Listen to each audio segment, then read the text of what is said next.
Well, hello, everybody. Welcome to Talk More Talk, a solo Beatles video cast. We come to you every other Monday to talk about all things solo. And once in a while, well, maybe more than once in a while, we talk some Beatles as well. And I am really excited about the show for tonight because we have I think, a really fascinating topic that we've wanted to do for a long time. And we've got a couple of experts with us tonight who have a lot to say about this topic as well. So really excited to get this show going. So before we get this on the road, let me introduce myself, my good friends that I'm lucky enough to co-host this show with every other Monday, and our special guests. So first of all, I'm Kit O'Toole. I'm the author of Songs We Were Singing, Guided Tours to the Beatles' Lesser Known Tracks, Michael Jackson FAQ, All That's Left to Know About the King of Pop. And I also am the co-editor of Fandom and the Beatles, the act you've known for all these years, and the co-host of the podcast Toppermost of the Poppermost. And with me, as always, are my good friends. You know him from his podcast slash video cast Two Legs, a Paul McCartney centric broadcast, Tom Hunyadi. Hello, Tom, my friend. How are you? Kit, it's great to see you. I'm doing great. My city, Detroit, was obviously heartbroken after the loss of the Lions, but it was a fun ride, and hopefully they'll get back again next year. But till then, we've got a wonderful topic, like you said, Kit, and I'm really wishing I had the book Lennonology with me on me right now, but unfortunately it's in a storage in Arizona. But as you can see, there's Scott, he's got a copy right there. But fantastic book, and Chip and Scott, they're going to tell us how to get a copy of that book later, and I definitely recommend that book. Absolutely, absolutely. And I see Paul peering over your shoulder there, so Yes. he'll be with us in spirit for the show tonight. We also have the host of the very popular YouTube channel, Mean Mr. Mayo. Of course, we know he's not mean at all. He's a pussycat. We all know him, love him. He's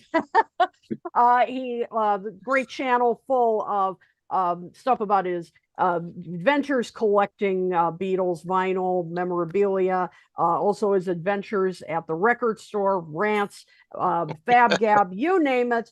Joe Mayo. Hello, Joe. Oh, hello, Kit. Thank you so much. And hello to everybody here and our two special guests. Looking forward to the show tonight. Absolutely. It'll be a great one. And also, you know him, he's just a mainstay of the Beatles community for many, many years. You know him from so many shows that I don't know how he gets any sleep. Things We Said Today, his longtime syndicated show. Oh my God, I'm blanking out on it. Every little thing. My God, I had a brain fart. I'm getting That's old. right. Sorry about that. And is a great YouTube channel, Ken Michaels Radio. We've a number of us have been on it before. You never know who's going to turn up on that channel. Ken Michaels. Hello, Ken. Hello, Kit. Hi, Joe and Tom. Tom, great to have your voice back. Yes. Yes. I know the Yeah. feeling. I've lost my Yeah. voice sometimes in certain interviews.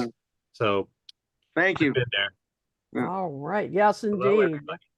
Yes, indeed. And now I am very pleased to introduce our two very special guests. One of them has been on our show many times before, and we're thrilled to have him back. And another is a first-time guest on our show, so we're thrilled to have him here. They are the co-hosts of the book that Scott just held up a moment ago, the book Lennonology. It's actually the first in a series. Lennonology. It's Strange Days Indeed, a scrapbook of madness, which is a day-by-day account of John Lennon and Yoko Ono's artistic and personal partnership from 1968 to 1980. And boy, is this going to come in handy for our topic tonight, to say the least. So I'm really thrilled to welcome back Chip Madinger and welcome for the first time, Scott Raile. Welcome, both of you, to Talk Thanks, More Talk. Kit. Yeah, thanks so much. It's really great to have us be here tonight. Appreciate it. Oh, thank you so much. Well, as I said, our topic tonight is going to be the Lost Weekend and its impact musically, creatively on John. And we talked about before the show tonight, we have a lot to say about this. So, and I'm sure all of you watching out there do too. Before we get to that, though, as always, we've got news. So, Ken, what have you got for us? More news than you expected. Mhm. We'll start with the news that the historic last song of the Beatles, Now and Then, is about to be featured in the new movie Argylle, Hmm. directed by Matthew Vaughn.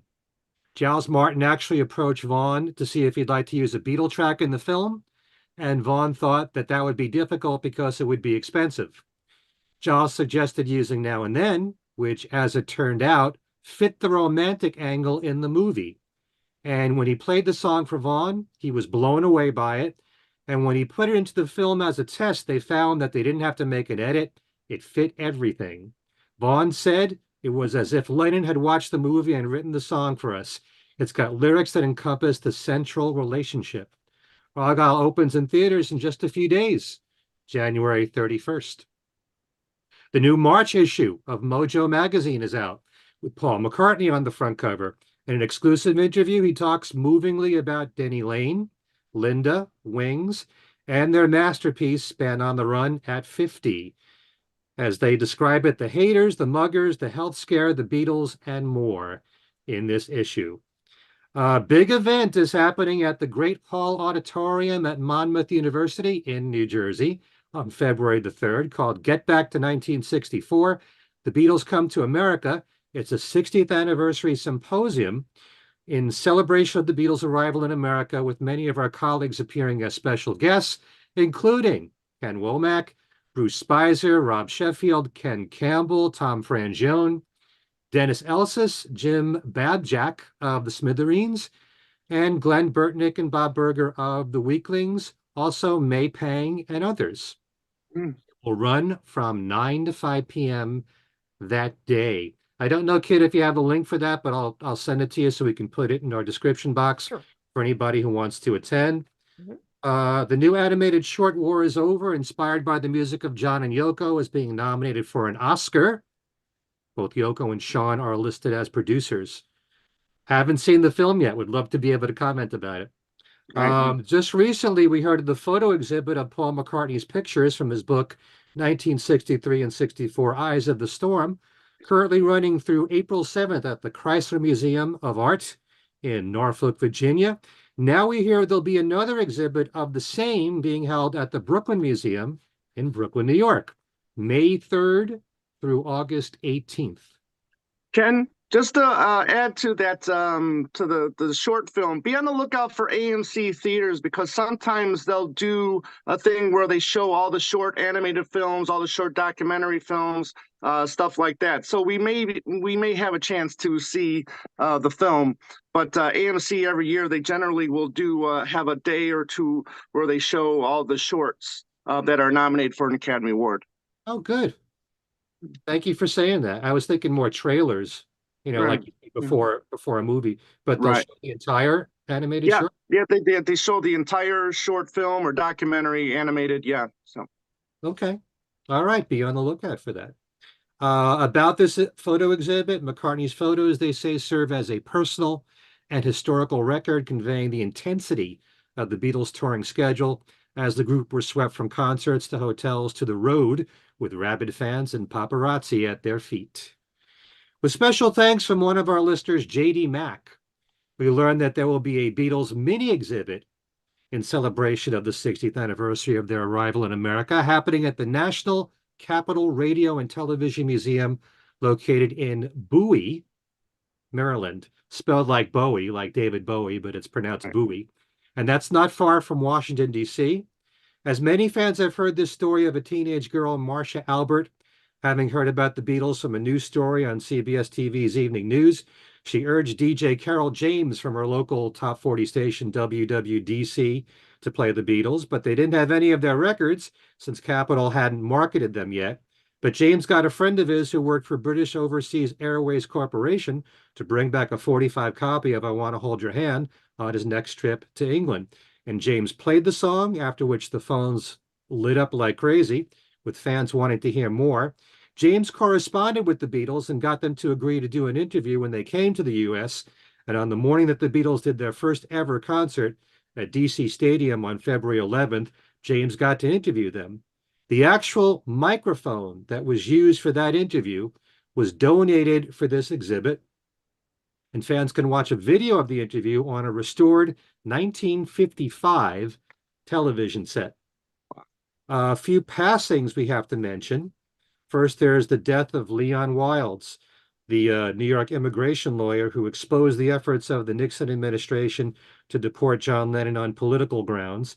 Leon defended John from 1972 to 1975, finally resulting in a federal appeals court that vindicated his case. Lennon's anti-war activism and criticism of Nixon had motivated a legally baseless campaign against John, using a 1968 marijuana possession conviction in London as a reason to have him deported. Nixon's administration was most concerned about the president's re-election chances, with Lennon's influence on younger voters after the legal age for voting changed to 18. It is because of Leon Wildes that John got his green card. Leon also rallied a collection of letters and testimony from major figures in the arts, including Bob Dylan, Joan Baez, Leonard Bernstein, Jasper Johns, John Updike, and others, to help in the cause.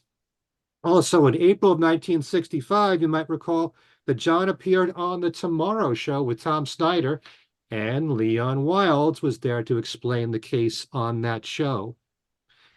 Ironically, there's a brand new book that has just been released called Leon Wildes, the Biography, from Iconic Press. And Leon Wildes was 90. Wow. Wow. Also, we have to mention the death of Melanie, the American singer-songwriter that rose to fame in the early 70s with her hits Lay Down and her #1 song, Brand New Key. After having a few hit records in Europe, one in France, the other in the Netherlands, she became one of the only solo women who performed at the Woodstock Festival in 1969. Her experience there is what she wrote about in Lay Down, Candles in the Rain. Her biggest Beatle connection is that she appeared on stage with John and Yoko at the one-to-one benefit concert at New York's Madison Square Garden. At the show's finale, singing the chorus to Give Peace a Chance, along with Stevie Wonder, Roberta Flack, and Sha Na Na. And you can find footage online with Melanie right next to John on stage singing the chorus. Melanie also covered a few Beatles songs, including Anytime at All, We Can Work It Out, The Long and Winding Road, and Rocky Raccoon. Ooh. Wow. Melanie was 76. I know, Joe, you did something special on your channel about that. Yeah, right? I did a little tribute. I was very happy that I got to meet her just 9 months ago at a convention. She's a very sweet lady, really, really nice. Yeah, I got to see her in concert quite a while ago in Long Island. In the evening, an evening concert. It was a free show at a high school. She sounded fantastic. I know she had her son in the band with her, Bo, and very unique voice, very emotional voice, vocally. Very sad news to hear about her. Few more things. The February issue of Vanity Fair includes an article called When the Beatles Stormed America, I Was With Them, from photographer Harry Benson.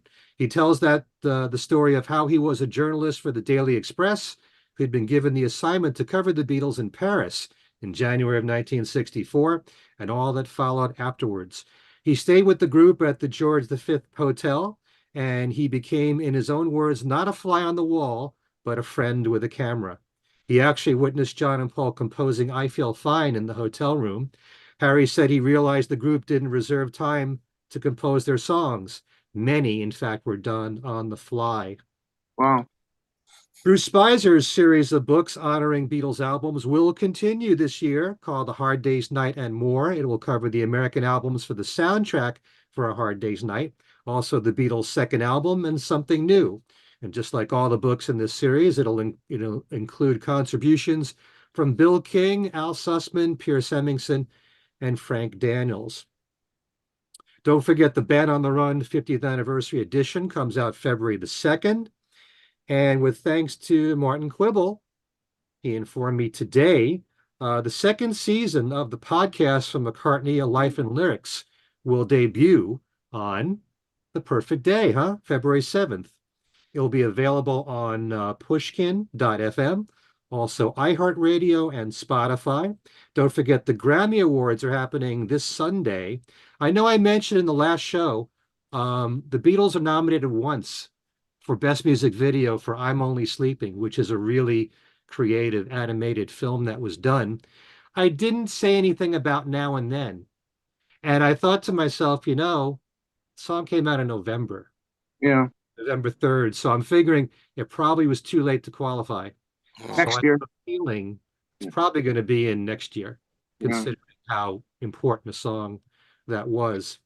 Just a few more things. John Borack has been a guest on my YouTube channel several times. He's a contributing editor and writer for Goldmine Magazine, and recently wrote the book Beatles 100 Pivotal Moments in Beatle History. John is also a drummer, and one of the bands he's in is called Popdudes. They just released a digital EP of 5 songs that are a tribute to Denny Laine. All songs that Denny either sang or wrote or co-wrote during his time with Wings. The songs the group recorded include No Words, Spirits of Ancient Egypt, The Note You Never Wrote, Again and Again and Again, and Time to Hide. Also, I'll send you, Kit, a link for this too, if you want to purchase the EP, which is on Bandcamp. Our friend Fernando Perdomo has just released a new album of all instrumental covers of Beatles songs called Red is the Color, Songs of the Beatles. Fernando plays all the instruments on the album. You can purchase that disc on Bandcamp as well. And finally, I mentioned this, I think the last show, there is a new collection of Pete Ham demos called Gwent Gardens, which I had previously said would only be released digitally, but that has changed. There will be an actual CD released on YNT Music on February 23rd, and it's now available for pre-order on Amazon. Okay, these are demos. It's Pete on piano, Pete on guitar, no band behind him, just him alone. Songs, most of which were never released by Badfinger. Okay, and thanks to Tom Brennan for that information. Who said physical media is dying? Keep it coming. Yeah, I agree. We're keeping it alive. That's right. Single-handedly. Okay, that's it. That's all I got. All right. Thank you, Ken. Great stuff. All right. Well, now we're moving on to our main topic for tonight, which is, as I mentioned, the Lost Weekend. And we've wanted to take a look at this for a while to, again, talk about its role in John's creativity, his songwriting, his producing.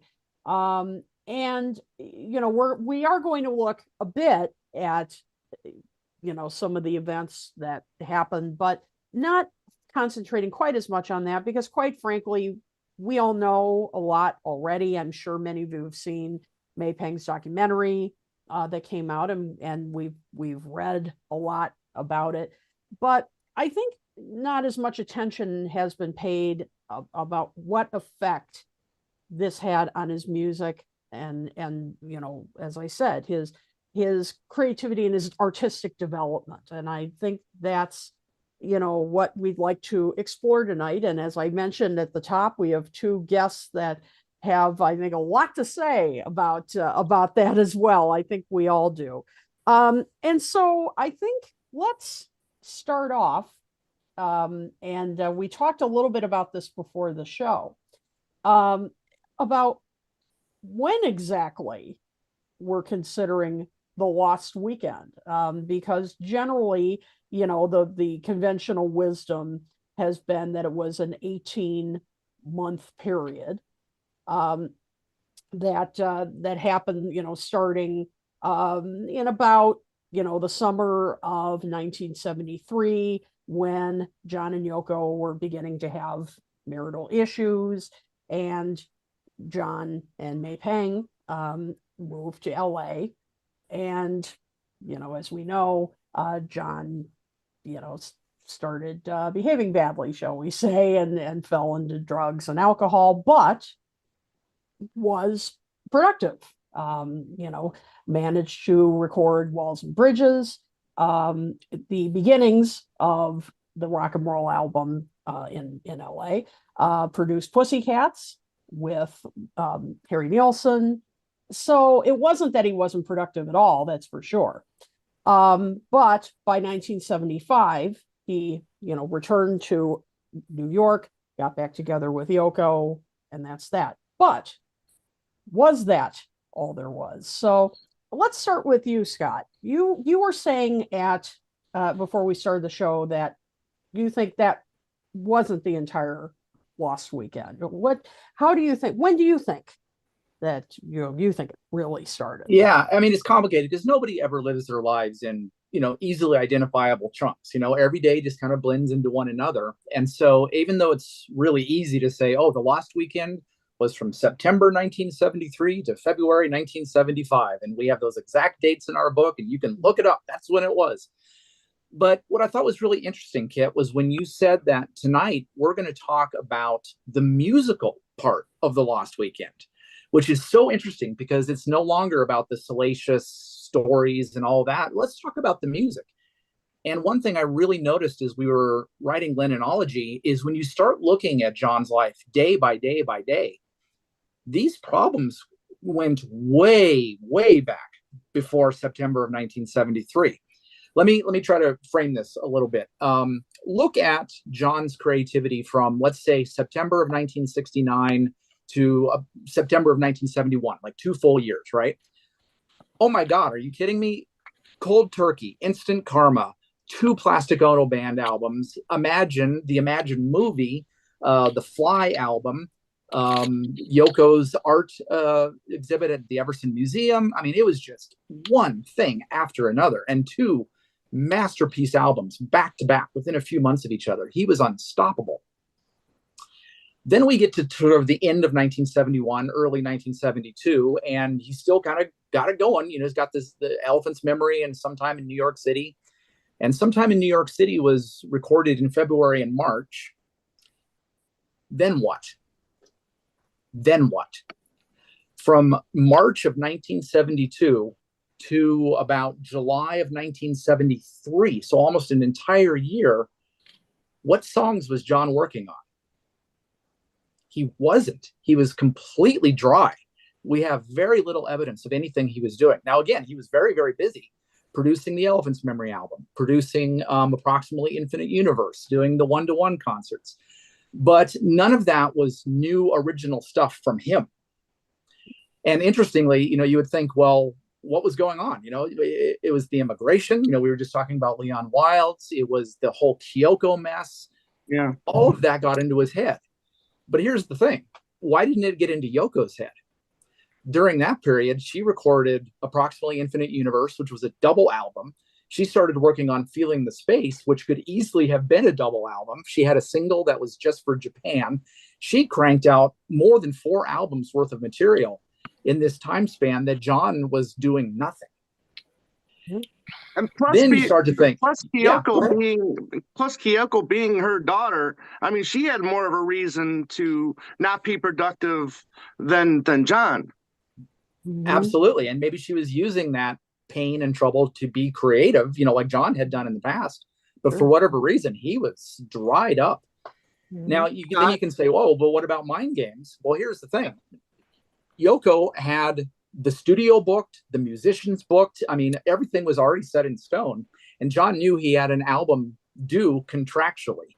And so I think, correct me if I'm wrong, Chip, but it feels like around June or July of 1973, he just kind of locked himself in a room in the Dakota and cranked out the album. He infamously described Walls and Bridges as being, the work of a semi-sick craftsman. I would argue that that's Mind Games, that he just cranked out Mind Games, got the studio, got the musicians. Let's just get this over with. It's also interesting how quickly he worked, right? I mean, Imagine was recorded in a week and mixed in a week, and it was done. Mind Games was recorded in a week and mixed over like 2 months. I mean, it was just he didn't have that vision. He didn't have that idea of where he wanted to go and what he wanted to do. So I'm arguing that even long before he and May went to Los Angeles in September, he was already null and void as far as the creativity. It had left him at that point. Scott, isn't it possible that during that year to a year and a half that you're talking about, that John wrote some of the material from Mind Games? Sure, absolutely. And in fact, a lot of Mind Games came from earlier material. I mean, Mind Games itself is, Make Love, Not War from 1970, right. And Free to People, was Bring on the Lucy. Yeah, Free to People. But they were all kind of fragments that he had kind of lingering around, which is kind of how he worked. But, Isumasen, I don't know about that one. I know, You Are Here. A lot of that stuff, he just tried to gobble together. So yeah, it was piecemeal. But again, Chip, correct me if I'm wrong about the demo tapes, but it seems like piecemeal throughout the months. Well, like you said, there were bits and pieces from late 1971, and then he had said that for Mind Games, he knew he had to go into the studio because everything was booked. So for maybe 2 weeks before the sessions, that's when he sat down and really had to crank out the material. Yeah. Now let me ask you, Chip. Because another factor in this, of course, is the response to Sometime in New York City. Because as I was, going back and working out my questions and all for tonight, I came across some of his interviews he did around the time of Mind Games, and you could really tell how the critical and commercial response to Sometime in New York City really affected him. And how do you think? I mean, do you think that factored into his? How do you think that factored into his output at this point? And maybe into Mind Games. Well, I think that was a part of it, but there was also the search for Kyoko in there and that ongoing concern. There was the one-to-one concert that they got heavily involved in, so that kind of occupied him for perhaps a month in prepping for that and going through the actual shows. And they were kind of bouncing around the U.S. They were, they took the trip out to California to detox from methadone. And it was kind of a tumultuous year or period between Sometime in New York City and Mind Games. So, there were several factors, I think, that contributed to that. Yeah.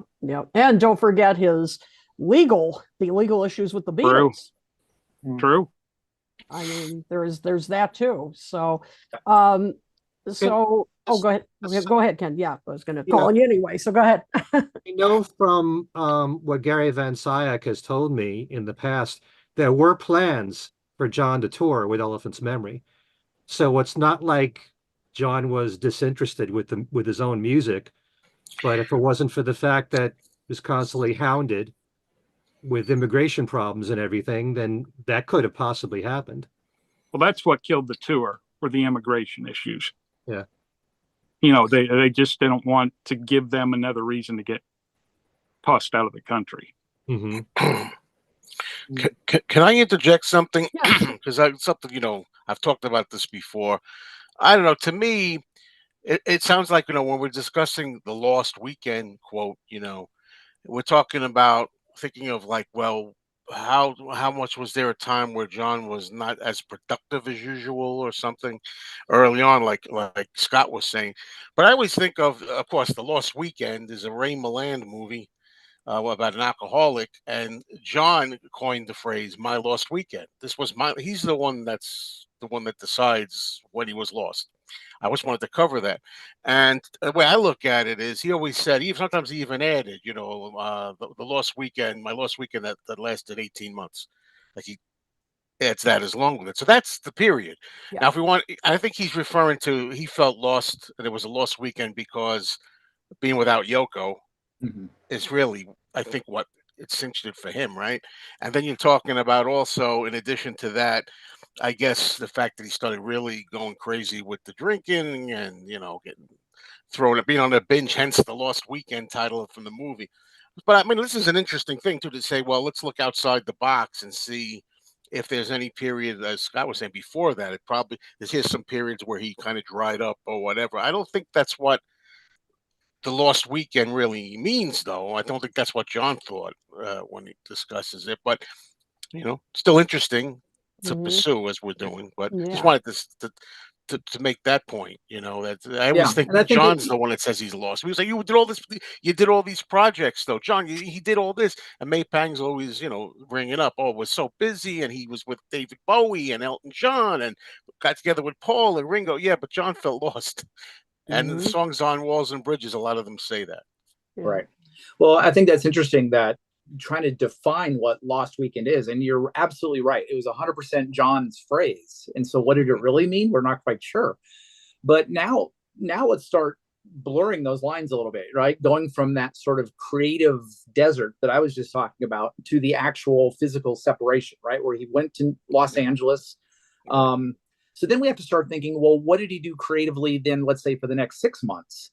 Well, obviously, he recorded the rock and roll album with Phil Spector and Pussycats. But again, what was he doing? What songs was he writing during this time frame? Well, we've got Here We Go Again and Mucho Mungo. I don't know any John Lennon fan who would put those in their top 50, maybe, maybe the top 30 or so. Yeah. But so again, very sparse kind of stuff, put himself in the hands of Phil Spector, not even running it creatively, doing Pussycats only as an acknowledgement that I'm not doing anything, right? I mean, he literally said, I have to do something. I have to do something creative to get things going. And so, we were talking about this creative desert where he was still doing things, but not really creating new music, even when he moved to LA. And you talk about what a creative, fertile period it was for him. I disagree. He didn't do anything when he was in LA. He had to move back to New York in the spring of 1974 to finally get to that point where he's working with Elton John, where he's working with David Bowie, where he's doing Walls and Bridges and actually creating that creativity that the apologists kind of say, oh, look how creative he was during this period. But again, in Los Angeles, nothing, just nothing in Los Angeles. Okay, well, let's get to that rock and roll album, because that is always, and we've talked about this a bit before in the show, but let's talk about it in terms of this period. So now, okay, he's now in LA and decides. Now we know part of the reason he decided to do that album was because of legal reasons. We know that story, but was there another reason why he decided to turn, to go kind of backwards at this point? He said he didn't want anything to do with production, right? Or anything, right, just wanted to sing and didn't want to, even more. That's even more like to what Scott's saying. Maybe he didn't want to do as much. But.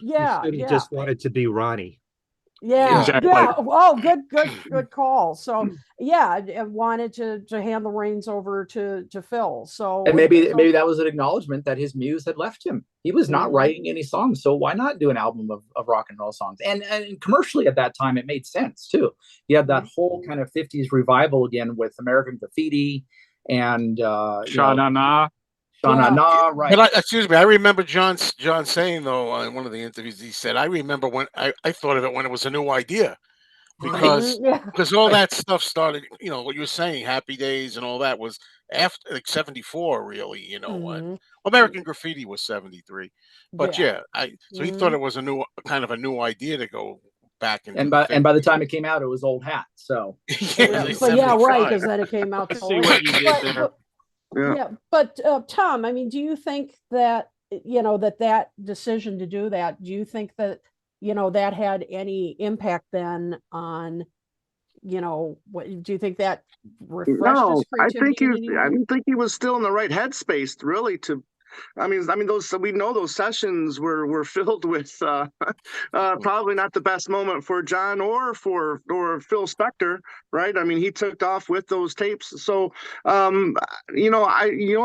still think that was probably like a lost period for him. I mean, those were not good. Those were not good days for him. Mm-hmm. Yeah. I mean, but interestingly, though, then when he went back to them, though, he ended up producing those sessions himself. Well, he had to. I mean, he had to. I mean, he was legally bound to finish that album. Yeah. Yeah. But what was interesting was that when he did finish them, that's when I feel he really got his muse back. He was the old John Lennon. And when he went back to rock and roll, he did it in a week. Done. Game over. After months of going round and round with Spector. Yep. It's kind of interesting if you listen to the original rock and roll album. He still kept 4 recordings that Phil Spector produced, and you can easily tell which ones Phil produced and which were just John. But I'm just wondering, was he very just not pleased with the other songs that Phil Spector produced at that point? Well, he felt that they were not up to par. He thought, because of what was going on in the studio during the recording process, that, I think his most famous quote was that there were 27 musicians playing out of tune. Yes, I remember that quote. So I think that has a lot to do with it. He definitely picked the 4 best tracks. I don't think there's any doubt about that. We've seen the majority of them. We've seen all but 2 of them. And we don't even know if John had a lead vocal on those or not. Well, and 2 of them went to other people. Right. Dion did one of them, and was it Cher did the other one? Cher and Harry Nilsson did a duet. Cher and Harry Nilsson, right. And they actually used the backing tracks from John's sessions with Phil. So he could be in there someplace. Yeah. And I know from what May Pang has said, and Jay Bergen too, John did not like the recording of Angel Baby. Yes. At all. He said something similar to what you just said, Chip, that there was like 27 musicians out of tune there. But it's interesting. I want to ask Scott and Chip this because this is the same thing with Walls and Bridges. To me, John, someone like him was always creative. I can't imagine that everything that he wrote was in the space of a couple of weeks for an album. I would have to think that maybe some of the songs from Walls and Bridges he might have written while he was in LA. I think I'd have to go back and take a look, but I think the majority of Walls and Bridges was starting around March of 74. Scott, does that sound right? That sounds about right. Yeah, right at that transition period between leaving LA and going back to New York. Right. They were working on Move Over Miss L was one of them. And then once they got back to New York in July, there was Whatever Gets You Through the Night and Surprise, Surprise. And so. Yeah, I mean, it's really hard to pinpoint. I mean, John, we know he had the Road to Marrakesh in 1968, and it didn't show up for 3 more years as a completely different song. So he always had these little fragments floating around in his head. It's very hard to pinpoint it. But I think Chip's right. I think the vast majority of Walls and Bridges came in the spring of 74, probably mostly in New York. But yeah, they could easily have started in LA. Do we know how much input he had for the Pussycat album? Did Harry bring all this material that came into that album? I think John did write 1 song for that album, but was the material pretty much already written? Did he how much of that work was in the studio? Do we know much about the recording of that album? Yep. It was tracked quickly as well. Late March, April of 74. I think there were a couple of cover versions on that. There was Rock Around the Clock. Right. Save the Last Dance for Me. Right. Subterranean Homesick Blues. Yeah. So John gave him Mucho Mungo. Black Sails was a song that Harry had around from a movie that he had done the year before. So there wasn't a whole lot of new stuff with Pussycats, really. Right. And how much? Oh, go ahead. Go ahead. No, go ahead, Ken. No, I've always been curious about Mucho Mungo, and then it's a medley with Mount Elga. Where did Mount Elga come from, and how was it decided to make that a medley? from what I've heard on the working tape, the demo tape for Mucho Mungo, he and Harry were kind of batting things back and forth, and Mount Elgo was something that Harry came up with, and they just seemed to work together. Yeah. And Mucho Mungo wasn't really finished anyway, so why not? If I remember right, John had said that he had finished it off with Phil, but the parts that Phil wrote were the ones that he hated the most. Right. Wow. So that's what didn't make it into the song. Right. Huh. Interesting. So yeah, so there we are again, 6 months into this, Lost Weekend, and all we got to show for it creatively is Mucho Mungo, and here we go again. That's it. He did. Good Night Vienna. He did. Yeah. I'm sorry, Ken. There's Good Night Vienna. Well, Good Night Vienna was 74. I think you're maybe perhaps thinking of I'm the Greatest. The I'm the Greatest sessions in early. Well, 74 is part of that period. Yeah, I'm not the part when he was in Los Angeles. Good Night Vienna came after he had yes, they recorded it in Los Angeles, but it was created when he had gone back to New York. Chip, the John demo of Good Night Vienna, was that part of the Pussycat sessions? Is that where he recorded that? It was part of the Pussycats mixing and sweetening sessions. Once In New they York? taken operations, John said things were getting too crazy in LA, so he took all the Pussycat tapes back to New York City to finish the album. And that's when the Good Night Vienna demo comes from. Gotcha. Trying to find the comment here. Farrell McNulty, mentioned, and you guys were a step ahead of me because I wanted to bring up Pussycats.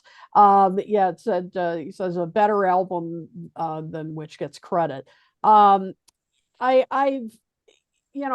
found that I think it would have had possibilities, but of course, Harry Nilsson's voice by that time was not in wonderful shape, to say the least. And I just felt like, you could, let's just say it really sounded like it was recorded in a party atmosphere. What do you see under the table on the cover of the album? Yeah, exactly. That kind of says it all, doesn't it? Yeah, it does. I mean, and of course, during, I think it was the early days of that session, you had Toot and a Snore in 74. Right. It's a waste of time. Which is the most disappointing bootleg ever. Buying that and thinking, oh my God, Stevie Wonder, Paul McCartney, John Lennon, who else was in the, well, I guess Harry Nilsson, was in those, and I forgot who else. I'm like, this is going to be epic. Epically bad. Yeah, epically bad. I mean, exactly. But yeah, I mean, so that's of course another part of the Lost Weekend, and it does. I just think it, really was. I'm not tooting this. Well, that was a missed opportunity, but Pussycats was kind of a missed opportunity because I feel like there were some moments there that could have been, but. I mean, we're not far removed from Son of Snelson and Nelson Snelson, right? I mean, these are great albums. Exactly. I mean, and even something like Mucho see. Mungo had some moments. I mean, it could have been fun. I think Chip's got an autographed album there. Of... Oh, yes. Well, I wanted to bounce back to Tom's comment about what's going on under the table. And Harry signed this, and I don't know if you can see it here. We've got the block with the D.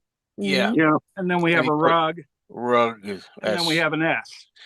Yep. Chip, he did the same thing on mine. I got clear that says rug under there. So I have a similarly autographed from Harry Nilsson. He did the same thing on mine. Very nice. Very nice. Good thinking. Yep, Bill, that's very cool. Thanks for showing that. That is great. So, at the time, I didn't even know what he meant by it. Then later, I found out. You're like, how much? Saying this is a rug, right? Okay. How much? Talk between Bowie and Lennon before recording Fame is there Okay, wait. but I go wanted ahead. to get to that later. Okay. I All wanted to right. get to Fair enough. But go ahead, Kip. collaborations. Wait. Okay. As I wanted to get to that in a bit. So hang on to that question. I do want to get to that. Don't forget it. But before we get to that, I just want to get to I wanted you guys to react to a few things here. So I wanted to get back to what you said, Scott. I think or I can't remember if you or Chip who said this about walls and bridges, because walls and bridges, I mean, even though it may have been recorded during this period, I mean, it's one of my favorite albums of theirs. I mean, of his. I mean, I love Walls and Bridges, and I wanted you guys to react to a couple of quotes. Now we know that John was his own worst critic, so keep that in mind. But yes, you one of you alluded to this earlier. He said in I think it was 1980 issue of Newsweek, said musically about Walls and Bridges, my mind was just a clutter. It was apparent in Walls and Bridges. It was apparent in Walls and Bridges, which was the work of a semi-sick craftsman. There was no inspiration, and it gave off an aura of misery. I couldn't hear the music for the noise in my own head. By turning away, I began to hear it again. I mean, I don't know how you record something like Number 9 Dream and then think that. Mm-hmm. I think he was Certainly playing into the inspiration. 1980 narrative. Yeah, I couldn't agree more. Yeah. When you have a song like Surprise, Surprise, Sweet Bird of Paradox, and then they ask you about it right in front of your wife, what are you going to say? Oh, that's a junk song that I hated. Had nothing to do with. Right. Whereas when he recorded it in the moment, it actually meant something. So yeah, I agree with Chip. I think a lot of his disparaging of Walls and Bridges was the 1980 narrative to just wipe that whole slate clean. Mm-hmm. Interesting. But I do think John was honest to a fault at times too. But I know what you're saying. But there's so many songs there on Walls and Bridges that have, inspiration. Even Yoko, even Bless You, I mean, is inspired by Yoko, and his state of mind at the time, how he felt. Nobody loves you when you're down and out, and you don't know what you got, till you lose it, all that kind of stuff. Scared. Yeah. I mean, like you said, I mean, the story is just important sometimes as the album. I think these guys are great storytellers. I mean, Paul tells a great story. I mean, we weren't going to come to America without a number one. We lost the tapes for Band on the Run. So sometimes it's the story. I mean, like you said, I mean, could he not say how much how good these songs were just because it was the Lost Weekend and I'm back with Yoko now? So I can't say, because I'm sitting next to Yoko, how good these songs might actually be. Mm-hmm. I think he tried to downplay that period because he was away from Yoko and didn't want to give credit to those albums and how good they were. If you listen to the interviews that John gave for Walls and Bridges on the radio, he's hysterical. Yeah. Playing DJ, and he's very upbeat, and he sounded very positive about the album, like he was really proud of it. Well, and that's the point I was going to make. He promoted that album probably more than any other album he ever made. Walls and Mind Games, he basically just hid in Lou Adler's house and gave a couple of interviews to some press. That was basically it. But for Walls and Bridges, holy cow, he was on the radio constantly. They had this massive marketing campaign. He was very proud of that album and didn't hide from it. Mm-hmm. Yep. I think that's a very good point. Yeah, because I found another interview he did around the times of Walls and Bridges, and in the interview, I mean, he seemed like he just wanted to get it over with, and Right. and you're right. Well, the Walls and Bridges era, he was doing. Wasn't that one of the times where I can't remember what station he was on? He was doing the weather, and I mean, he was having fun. Doing that, but on, yes, at Cisco. The recording of which is in the National Broadcast Hall of Fame. Mm-hmm. Oh, really? Yeah. And it went on for months. In all fairness, in 1980, it's a whole different mindset though. By then, he's doing the whole, Sean and the father and the domestic thing with Double Yeah. Fantasy and everything. I could see 6 years earlier from this thinking, that was just a dark time. Yeah. I could see And that. I mean, he promoted Walls and Bridges for months. I mean, it started in September. By December, he was on Monday Night Football. I mean, he was still giving interviews into January. I mean, he really pushed that album very hard. So I don't think that is an album that he wanted to just kind of get out and forget about. Yep.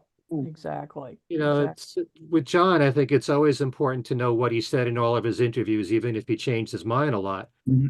But like Kit said, he could be his own worst critic. Yeah. I mean, there's the sign of a great artist that he's put down that are his own. Exactly, Joe. Yeah, a lot of artists do that. I try Well, to do I better mean, next when he time. says things like he wants to re-record every single Beatles song, Yeah. I mean, Yeah, I get that's that from insane. an artistic impulse. You know. Of course, I totally get that. Would he actually do it? Probably not. But yeah, that's who he was. I always believe that he kind of was always more or less telling the truth every interview he ever gave. But that doesn't mean he couldn't have changed his mind 2 minutes later. That's right. Yeah. Exactly. He said, "And Your Bird Can Sing" was a throwaway. Yeah. Right. Yeah, and don't forget, once again, like I said, 1980 John is still 6 years removed from this. Right. He could change his mind tomorrow, but then Mhm. 6 years. I mean, let alone 6 years. Yep. I mean, Yeah. That's very And true. do you know, Kit, was that? Oh, that was Newsweek, you said. Yeah. Mm-hmm. Yeah, I don't know. I mean, some of those 1980 interviews are really tough. The Playboy interview I've always thought was just one of the most missed opportunities ever. They had such access to him and they asked the dumbest questions and didn't follow up on any of them. I know. So the 1980 interviews frustrate me beyond belief. Oh, yeah. Nobody was willing to say, why do you think that was a bad album? Exactly. Yeah. So. Yep. I agree. All right. Let's get to those collaborations that Tom you were asking about, and just to refresh everyone's memory. Of course, during this time, he collaborated was 3 collaborations. We talked a bit about the Harry Nilsson one already, but he also collaborated with Elton John and David Bowie, of course, 2 of the biggest stars. Yeah, and don't forget Ringo. Good Night, Vienna. And Ringo, of course, Ringo. Yes, Ringo, and with David Bowie and Elton John particularly, very interesting choices. Now, I mean, kind of no-brainers. I mean, they were, as I said, biggest stars of some of the biggest stars of that era, but also, that they were kind of groundbreaking in their own ways. I mean, they certainly were Beatlesque.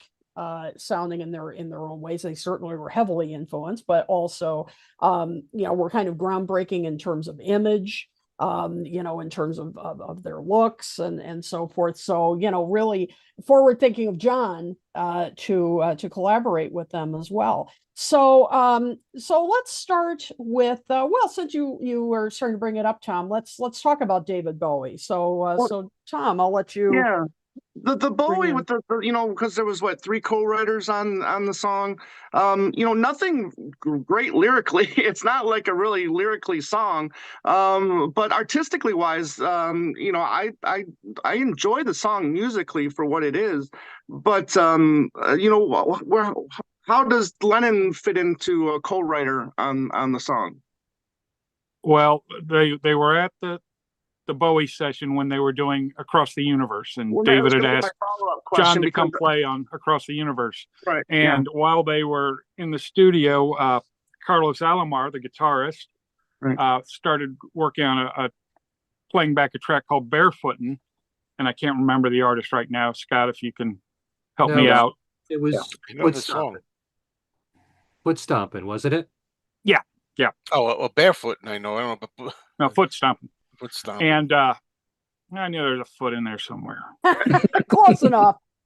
And it just developed from a jam, and John was over in the corner going, just kind of making a noise, and that was his contribution to the song, was that very distinctive high-pitched fame that you hear throughout the song. Right. Did you ever hear him say we did some Stevie Wonder middle 8 backwards or something like that? Yeah. I heard him say that once. Yes, I think he was talking about fame. I think he was. Mm-hmm. I've read that. But Chip, correct me if I'm wrong, but it's always been my understanding that when John left the session that night, he had no idea there was a song called Fame. That's right.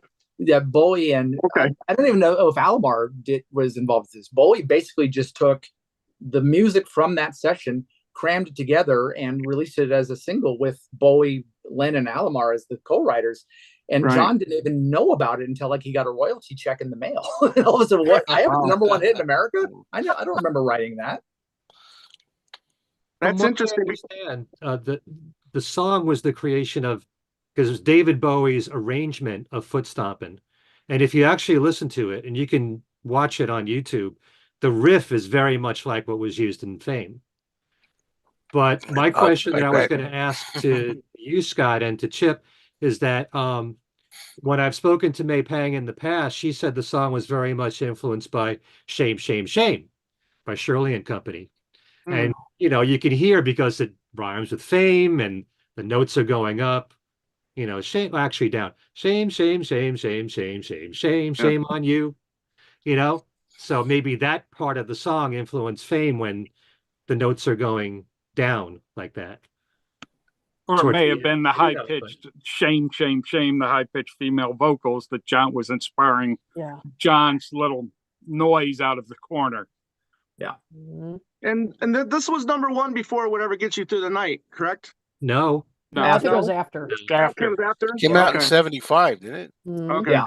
It was recorded in February of '75. Okay. so actually, what it was recorded after John was back with Yoko. It was recorded That 2 weekend. or 3 days before. Or It's they like were back together? I think they recorded it's all in the book, Lennonology. Strange days indeed. This is all a setup, But Scott. that's right. Smooth. But This is a plot. if I remember correctly, Fame was recorded on February 4th, and John went back to Yoko on February 6th, something like that. But they were kind of getting back together. They were in that process Oh, of yeah. courting. Yeah. You know. Yes. Oh yeah. I mean, we know for a fact he spent the night at the Dakota in November of '74. So, you know, before the Elton John concert. So there's that other myth, you know, like, oh, they reunited at the Elton John concert. Really? Why not at the Dakota the week before? Because they were together then too. So yeah, there's a lot that has been kind of glossed over for sure. Oh yeah, plenty. I mean, especially the whole, you know, Paul's involvement in that, in the getting back together. So yeah, a lot of that gets glanced over. Yep. Mhm. Paul did it all, you know. Well, yeah, That's a joke. It's a joke that we have about Paul. that guy right there. So, of course, we also have the collaborations that Elton John did with John that certainly paid off big time for John. Well, and Elton John too. We have Whatever Gets You Through the Night. Yes. Yep, it worked both ways for them, and then of course Elton's cover of "Lucy in the Sky with Diamonds." So let's start with Whatever Gets You Through the Night.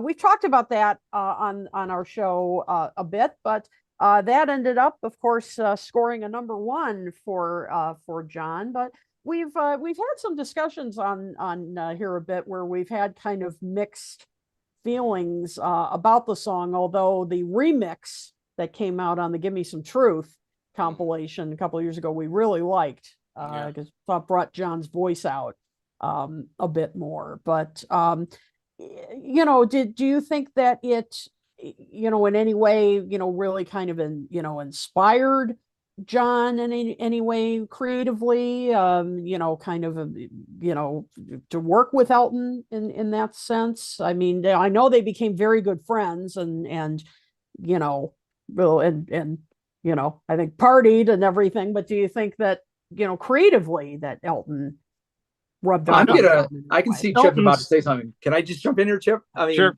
The thing about Elton's contribution to Whatever Gets You Through the Night is that was right at the end of the recording of the album. The album had just, a lot of it had already been mixed and ready to go, and Elton came in and did the vocal and piano overdub in August, right at the end of the recording session. So I'm not quite sure how that really could have inspired John, because the album was essentially done by the time Elton added his parts. But Scott, if you listen to the early takes of Whatever Gets You Through the Night, it's a very different arrangement altogether. It was tracked 3 separate Power and times. it's looser. Yeah, and Elton really pumped it up. Yeah. definitely. Yeah. But I don't know how much it would have inspired John, since the album was essentially done at that point. Like Chip said, they tried multiple arrangements before they finally It just settled made on it the one. click. Yeah. Yeah, Okay. right. Mm. And I'm curious. didn't hurt that Elton was the biggest star on the planet at the time. Right. Right. Well, true. And then speaking of the biggest, you know, musician on the planet, I mean, he records "Lucy in the Sky with Diamonds." That goes to #1, correct, Ken? Yes. I'm curious, like when an artist covers like a Beatles track, and if it goes to #1, let's say, does that count as a #1 for John and Paul As songwriters, as Yeah. songwriters? Yeah. Oh Yeah. yeah. sure. Yeah, I don't. You're not trying to push the Kanye West song with Paul, are you? Oh no, never, no, never. But You're not the trying. thing is, it's like, I mean, they have these, you're right, the 21, right? I mean, they could have literally say that. I mean, we got 22 #1, or even 23 with "World Without Love." You know, Yeah. I mean, if those songs were #1 and they wrote them, then those are #1s for John and Paul, or Beatles, or whatever you want to say. And what do you do with the Stars Line 45 medley? Yeah, yeah. Well, personally, I don't agree with that, but I know what you're saying. But I personally don't think like that for writing. Yeah, Yes. like the Billy Preston have a #1 with "Get Back," kind of thing. Well, it says Beatles and Billy Preston, Right. with Beatles with Billy Preston. Yeah, but That's another show. that's another Yep. show, exactly. But yeah, no, and I know that that was "Whatever Gets You Through the Night" was last song they were recording. But I just wondered if maybe his work with Elton would later on, and we'll get to that as we're ending our discussion. But would go on to in any way inspire him years later when he would record "Double Fantasy." I don't know, if his work with Elton would. But we'll get to that in a minute. That's Can I ask one thing about the Elton John? Yeah, go ahead. Mhm. The B side of "Lucy in the Sky with Diamonds" was Elton's cover of "One Day at a Time." Yeah. I've heard that John played on it, and I heard that he didn't really play on it. Is there any information that you have to confirm? He did not play on it. Mm. We have a quote from him saying, and I could find it here if you want to give me a second, but that he did not play on it. A quote from who? Elton John? A Or quote John from Lennon? John. Okay. Did he change talking his to mind after that? WBCN. Sorry, Joe? Did he change his mind after that? I don't know. Let me look at that while you guys talk amongst yourselves. Okay. There. Well, good, because I wanted to ask Ken then about the last collaboration, "Goodnight Vienna," because I know you're a big fan of that. So what do you think? Came of. I mean, we know it's a great song, but what do you think of that from this period? I mean, do you think it, in any way showed a particular change in John's style of songwriting or anything like that from that period? Are you asking me? Yeah. I'm sorry. Yes, Ken. Sorry. So much. I mean, he wrote "I'm the Greatest." He wrote "Goodnight Vienna." They really were suitable for Ringo. I don't really see that much of a change in John as a songwriter during this period. I think "Mind Games" is more a continuation of what he was doing with Imagine, as an album, pretty much, and so was "Walls and Bridges." So, yeah, I don't really see as a songwriter specifically that much of a change. You can talk about production if you think those Lennon albums were different production-wise. We're getting to that. Yeah. Well, I found the quote about "One Day at a Time." To circle back to that, it was from 2 months after the session when he was promoting "Walls and Bridges" with WBCN in Boston. And John said, "I wasn't there when he did 'One Day at a Time,' but I sang Lucy with him and put a bit of reggae in the middle of it." Was it John's idea to have the reggae bit? Yes. Yeah. Oh, well. Was the entire arrangement, except for the reggae bit, was it all Elton John's arrangement? Or did John have anything to do with the arrangement of "Lucy in the Sky"? Because it's a lot slower than the Beatle version. I think a lot of that would have fallen on the shoulders of Gus Dudgeon, Elton's producer. I don't think John had a lot to do with the arrangement of that.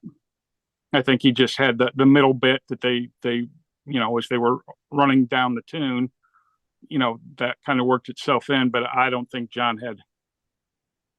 You don't think Elton had a say in that? Oh, I'm sure he did. But you were asking what I thought whether or not John was involved in the arrangement, and I think it was more Gus and Elton. And even Elton says that he'll go in and do the tracking sessions and then leave everything else to Gus to go do all the horn overdubs, go do all the vocal overdubs. Elton's got kind of a short attention span when it comes to recording. You've heard about how quickly he writes and the like, and I think he records the same way. Okay. I wouldn't be surprised if he stuck around for the whole session for Lucy and the Sky's Diamonds. I bet he was pumped to be working with John. He was taking oxygen. John was keen on reggae anyway. Yeah. So, I mean, I could see John suggesting that, wanting that. Exactly. All right. So now that it was brought up, let's talk about how John changed and evolved as a producer. Now, I found something interesting. This was from 1975, a Rolling Stone interview by Pete Hamill. And this is, and we've mentioned this gentleman on various shows, Richard Perry. And Pete Hamill asked John, said, Richard Perry has described you as a superb producer, but maybe in too much of a hurry. And John said, that's true, laughing. But then later said, if there's a quality that occasionally gets in the way of my talent, it's that I get bored quick unless it's done quick. And then later said, but I accept that criticism and I have it of myself. But I don't want to make myself so painstaking that it's boring. But I should, and it says pause, maybe think a little more, maybe. But on the other hand, I think my criticism of somebody like Richard Perry would be that he's great, but he's too painstaking. It gets too slick, and somewhere in between, that is where I'd like to go. I keep finding out all the time what I'm missing that I want to get out of it. So, I think that's kind of an interesting perspective on it because, I would not describe his production style as slick. That's, that's for sure. So, what do you guys think about his, experience during this period, the quotes Lost Weekend period as a producer? So he, produced Pussycats, ended up producing the Rock and Roll album. What do you think of his production style, how it evolved?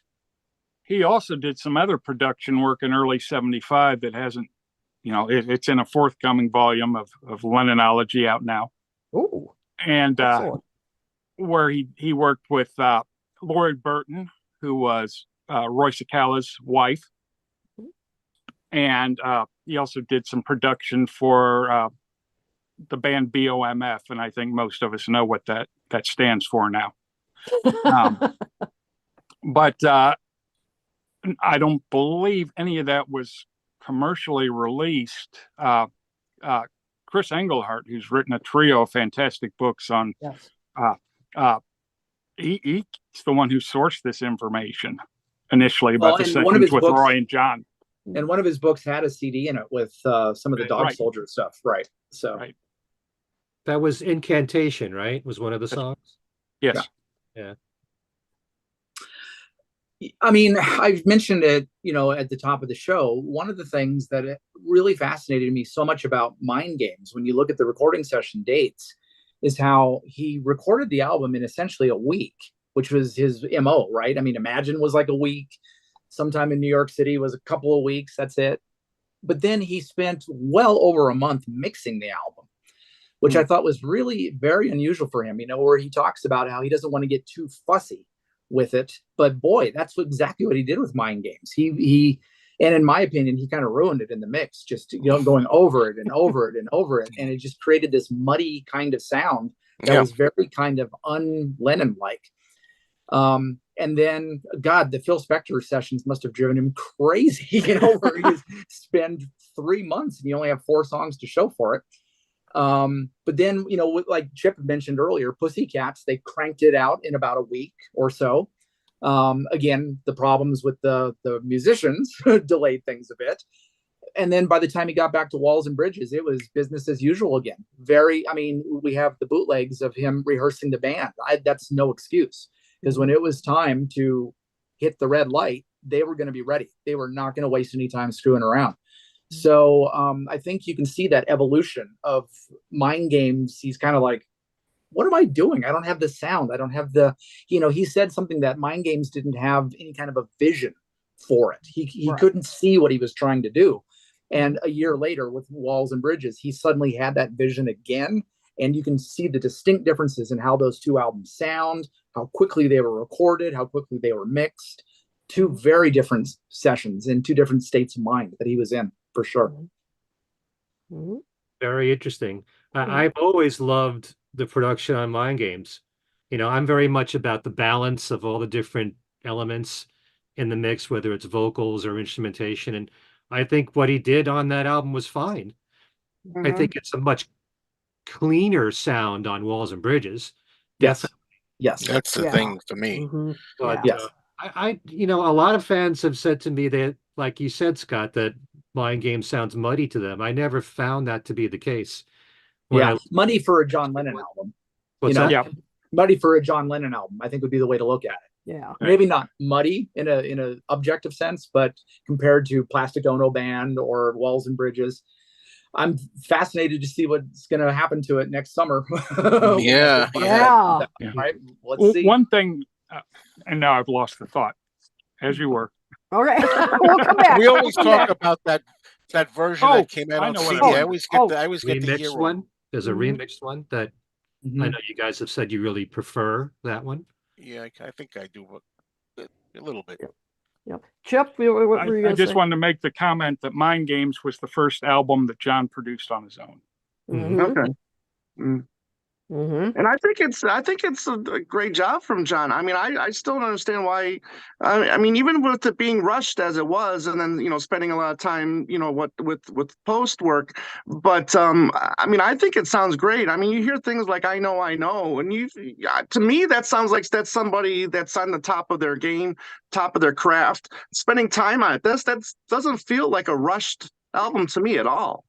No. Well, can we throw one more thing in here too? Let's not forget the musicians. The band that John worked with on Mind Games, he never worked with them before, and I don't think he ever worked with them again. Whereas Imagine, sometime in New York City, Walls and Bridges, it was all Jim Keltner, Klaus Forman, these guys that he really had a connection with. Yes, he had Davies. You just have to wonder how much of a connection, how much that mattered. Between, what if Keltner and Borman had recorded Mind Games? How different of an album would that be? Interesting. If at all. Oh, Keltner was on Mind Games. Yeah. Not all of it, though. Not all of it, no. Yep. But that's interesting. I think definitely I agree that Walls and Bridges to me, it does have a cleaner sound than Mind Games. I mean, I just think he really... you can really hear his evolution, or you listen to Mind Games or Pussycats, and then you listen to Walls and Bridges, and he kept that going. When in October, then when he re-recorded the Rock and Roll album, somebody mentioned earlier, you can tell which one is John and which one is Phil Spector, because they're very different. John, ain't that a shame? Just crisp and clear, and Peggy Sue. And then you get to Sweet Little 16, and oh boy, the Quaaludes kick in, and late night on the Sunset Strip all of a sudden. John was made the comment that if you can't tell the difference between my productions and Phil's, we might as well be the Everly Brothers. Right. Now, I'm not sure what he meant by that, but that's what he had to say about the disparity between the sounds of the productions. Yeah. When you listen to something like Bebop-A-Lula, especially, it's much leaner production on John's part. Yeah.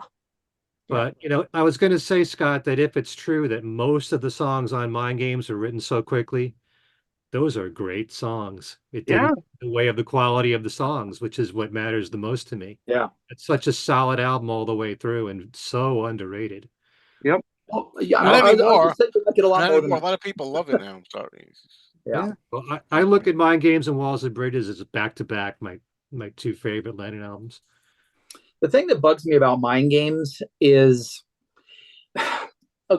I'm going on a deep dive here. So remember when you were 13 and you had a crush and she or he said, "No, I'm not really into you." And you're like, "But we both love playing kickball. We're meant to be together forever and ever." And it's just horrible 13-year-old poetry. And that's what I get out of Mind Games, where John is saying, "From Liverpool to Tokyo, our love was meant to be." And he's trying so hard to win his crush back. And he's not really being that John Lennon that we know. He's trying to be this sentimental sap to get Yoko back. Butchering a Japanese word. It's not Isumasen, by the way. I don't know why he didn't check with her on that. It's a terrible pronunciation. It's kind of cringe I love the song though. Yeah, right. Stuff He can't go wrong with the melody, the productions. There's so much to it. But so many of those songs, when you dig a little bit deeper, it's like, oh, really, John, you can do better than that. A Meat City, that's kind of cool, but Well, I get high when I see you go by. Yeah. I don't know. If there's sap in it, I think it's great sap, and I'll sap that up all day long. You know what? It's John Lennon sap, so it's better than most, right? Exactly. A bad John Lennon album is better than 99% of what's out there. That's right. Yep. Right? I'm not saying it's a bad album. Jealous Guy is in that category. Mm-hmm. I love Jealous Guy. And looking for something else, I found a great quote about John's dissatisfaction with his own work. Mm-hmm. And this was from a Capital Radio interview to promote Mind Games. And he said, "I'm too close to it. It takes me about 2 years to stop hearing edits or which take number it was." And as usual, I always think, oh, well, they should have had more bass here, or what happened to the backbeat, or the guitar didn't have enough echo. I can't look at it objectively. I'm too personally involved, not only with the statements and the sound and the production and whether they mastered it right and is it going to sell. Yeah, I can understand that. Mhm. I mean, I think I can. Which is basically the quote of somebody that's a producer. Yeah. He's doing his first production and he's realizing all these things that he might not have had to experience before. Mhm. Yeah. All the decisions came down to just him. Yep. Right. Exactly. Who was credited, Chip, as the producer for the Elephant's Memory album? Was it John and Yoko? I believe so. Okay, because he seemed like pretty much the main producer on that album. Yep. What gets me is you talking about, Scott, when John said that Walls and Bridges was the work of a semi-sick craftsman. He said also, listen to the album. Sounds like the guy's depressed. Yeah, right. So what was Plastic Ono Band? Yeah, exactly. Right. Yeah, that's a happy little album, isn't it? Maybe on that one he wanted it to be depressed. I'm sure he intended to be depressed. Whereas this one maybe that wasn't his intent. I don't know. Well, and to go back to Tom's point, if number 9 Dream is depressed, well then give me some more of that depression. That's exactly. That's some good stuff. I mean, Listy's consistent throughout his whole career with criticizing his music, right? Yes. It's just not one period. I mean, it goes back to the Beatles days. I mean, I give him credit for that. Yeah. Never satisfied, the mark of a true artist. That's right. Yeah, that's right. Let's talk a bit, we've been kind of heading in that direction anyway, about his songwriting during this period. How it changed, how it didn't change. He was asked in that same Rolling Stone 75 interview about his songwriting, and he talked about, clearly he was still stinging from that sometime in New York experience. And he said that that in fact his political activism from the early 70s. Now he's saying this in 75. I'm sure if you asked him a year later, he'd tell you something different. But he said that whole, his political activism in the early 70s with, and writing that album, he said that it almost ruined his songwriting in a way. He said it became journalism and not poetry. And basically, I feel that I'm a poet, even if it does go, as he put it, Badi badol edel edel edel edel. I'm not a formalized poet. I have no education, so I have to write it in the simplest forms usually. And I realized that over a period of time, and not just because I met Jerry Rubin off the plane, but that was like a culmination. I realized that we were poets, but we were really folk poets, and rock and roll was folk poetry. I've always felt that rock and roll was folk music. Then I began to take it seriously on another level, saying, well, I'm reflecting what is going on, right? And then I was making an effort to reflect what was going on. Well, it doesn't work like that. It doesn't work as pop music or what I want to do.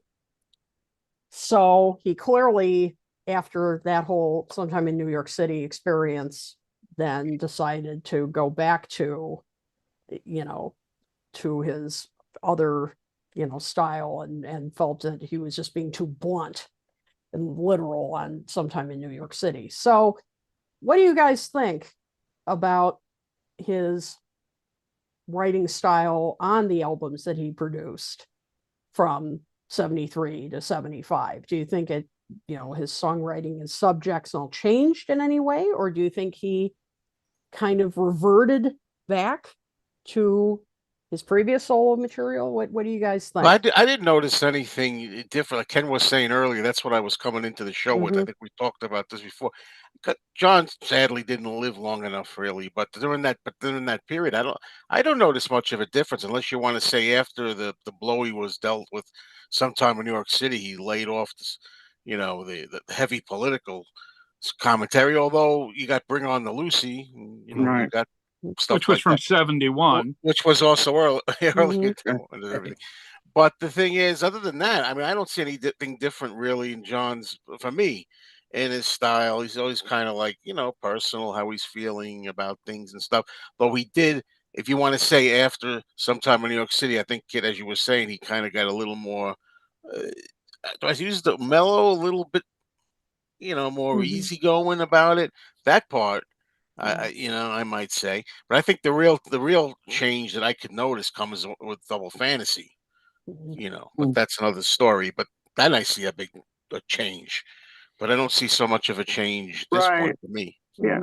I don't see much of change either. I agree. I mean, you've got different angles of John's writing. I mean, you got the simplicity of like a Bless You, like Scott mentioned. I mean, how is that any different than It's Only Love? I mean, that's as simple as you can get. You get the meanness of, Steel and Glass. I mean, you can put that right next to, How Do You Sleep? I mean, there's a lot of beautiful stuff. Out the Blue is one of the, excuse me, one of the most beautiful songs I think he's ever written. And that was, considered part of that time. Number Nine Dream, for me is just like, I think it's his best song, period. Especially production wise. It is what it is. I mean, it's a dream. I mean, it's just a fantastic, perfect song in my opinion. And he did this during the supposed, lost weekend. That doesn't sound like someone that's lost to me. That one's not, but a lot of the ones on Walls and Bridges Well, kind of maybe. going down on love and things like that. Yeah. But I agree again, with you that's on that. 'cause I agree. I agree with. that depends on the listener, so. Yep. I definitely think that there's very little difference in the songwriting. It's the same subjects, a lot of songs Yeah. about Yoko. Perfect, yeah. I mean, Out the Blue, as Tom was saying, is one of his best songs. And how different is that than Oh My Love? Right. Because he was still, well, you were saying Bring On the Lucy is really from 71, but he did his share of political songs. I wouldn't call Bless You a simple song, Tom, because in terms of the chords, it's a little bit jazzier.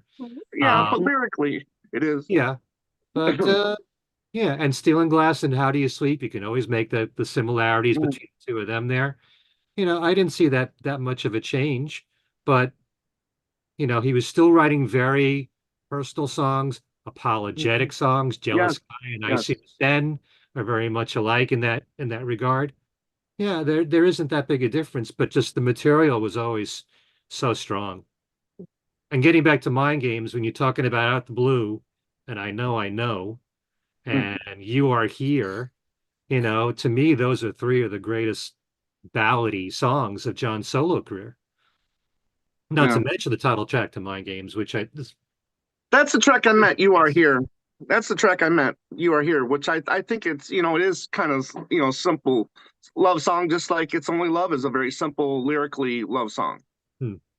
Okay. Yeah, I would say the big difference in songwriting was sometime in New York City.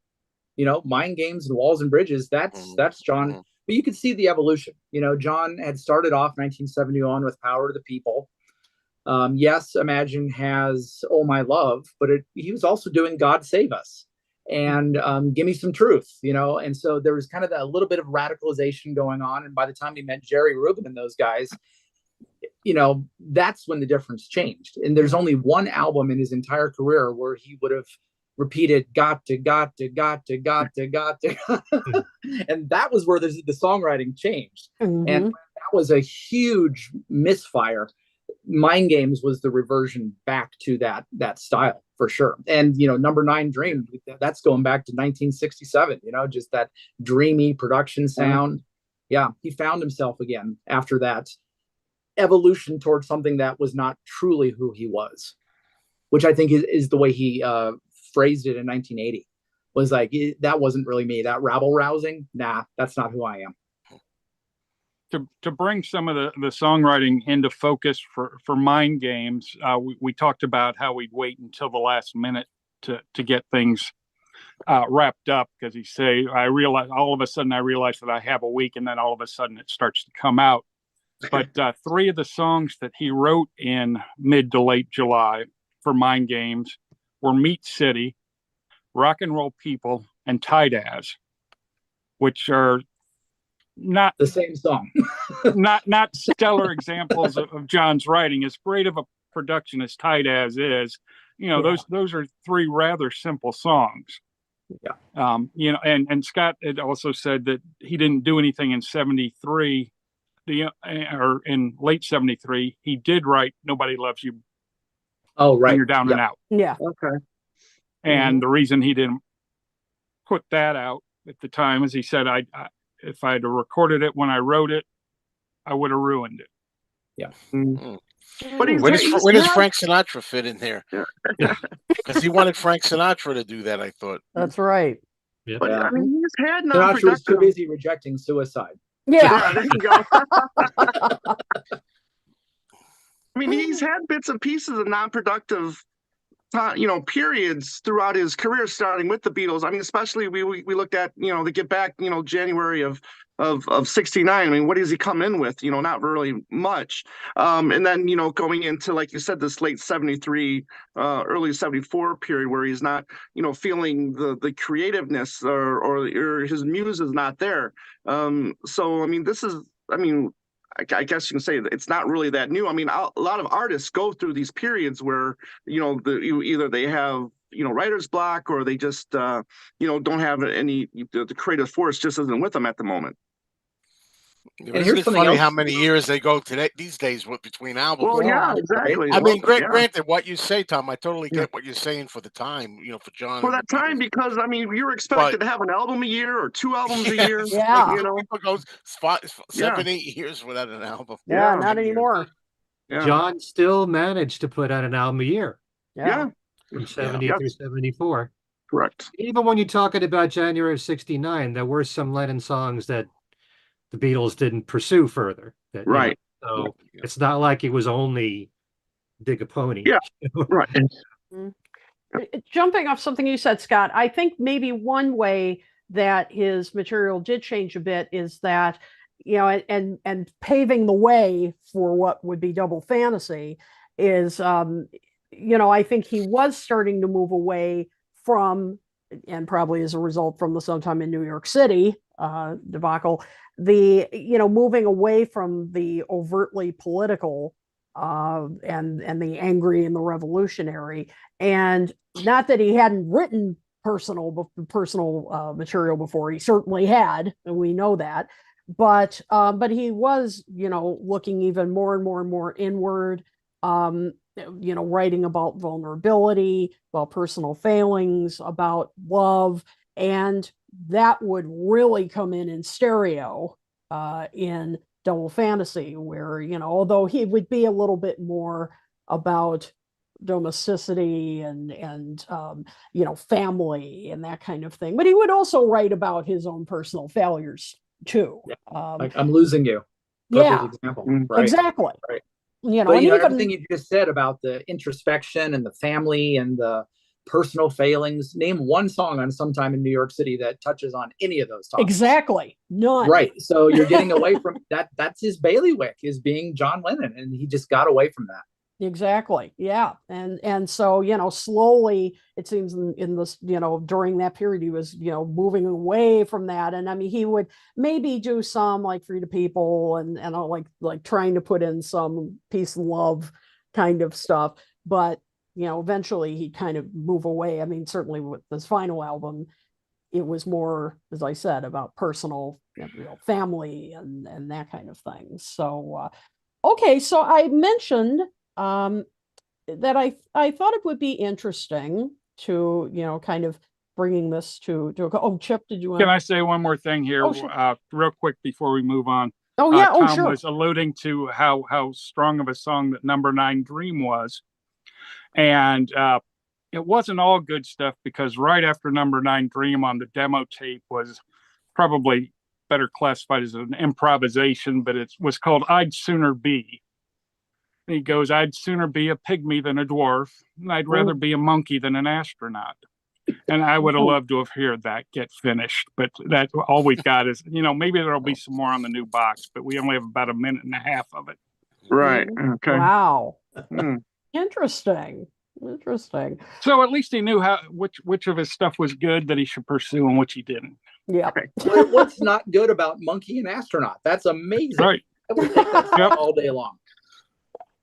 Oh my gosh. So I thought it would be interesting as we're wrapping this up, to see if you guys can think of, and those of you watching out there, feel free to join in the comments and share your picks. Songs from this period, if you could pick out, 2 or 3 songs that you think really stand out to you, that you think really encapsulate this period, the Lost Weekend. And it doesn't have to be the exact 73 to 75. If you want to go back a little further, as Scott, you were saying at the top of this discussion, songs that you think really encapsulate this period, in terms of subject matter, production, that really stand out to you as like, these are the songs of this era that are particularly strong or just particularly, come to mind when you think of this era, and maybe demonstrate the growth that he was experiencing, or just in any way stand out for you. Well, we've already said how great we think Out the Blue is. Yeah. Mm-hmm. As long and as well as Nobody Loves You When You're Down and Out. Those are both, I think, good examples of what you were talking about. Mm-hmm. Okay, so great. So Chip, those are your picks. Those are my picks. Okay, Joe, you look like you're ready to go. No, well, I don't know, because I don't know if we're talking just favorites, like what's your favorites, or specifically what, because like I would say something like, Nobody Loves You When You're Down and Out kind of fits the period of what, encapsulates maybe what he was feeling or what you got, or something like that. I love Steel and Glass. I want to squeeze that in there. Yeah. Steel and Glass, I mean, is a perfect example of that period, right? I mean, he's got, how close was he to Alan Klein, and to get that far, removed from it, where he feels like he has to write a song, like that, to describe what he's feeling towards this individual. But the letting Jesse Ed Davies play this wonderful guitar lick on Number 9 Dream, I think is just beautiful. And Out of the Blue, I know is again, I think is I can't say the title of the song enough. It's just so, for me, musically, it's a perfect piece of music. Excellent. Okay. Scott, how about you? I'm gonna throw in Aisumasen. Mhm. I think it's a very sincere song. He tries to speak to her in Japanese. Mhm. You know, that's it. That's as heartfelt and sincere as you can get. He does it very badly, very bad pronunciation.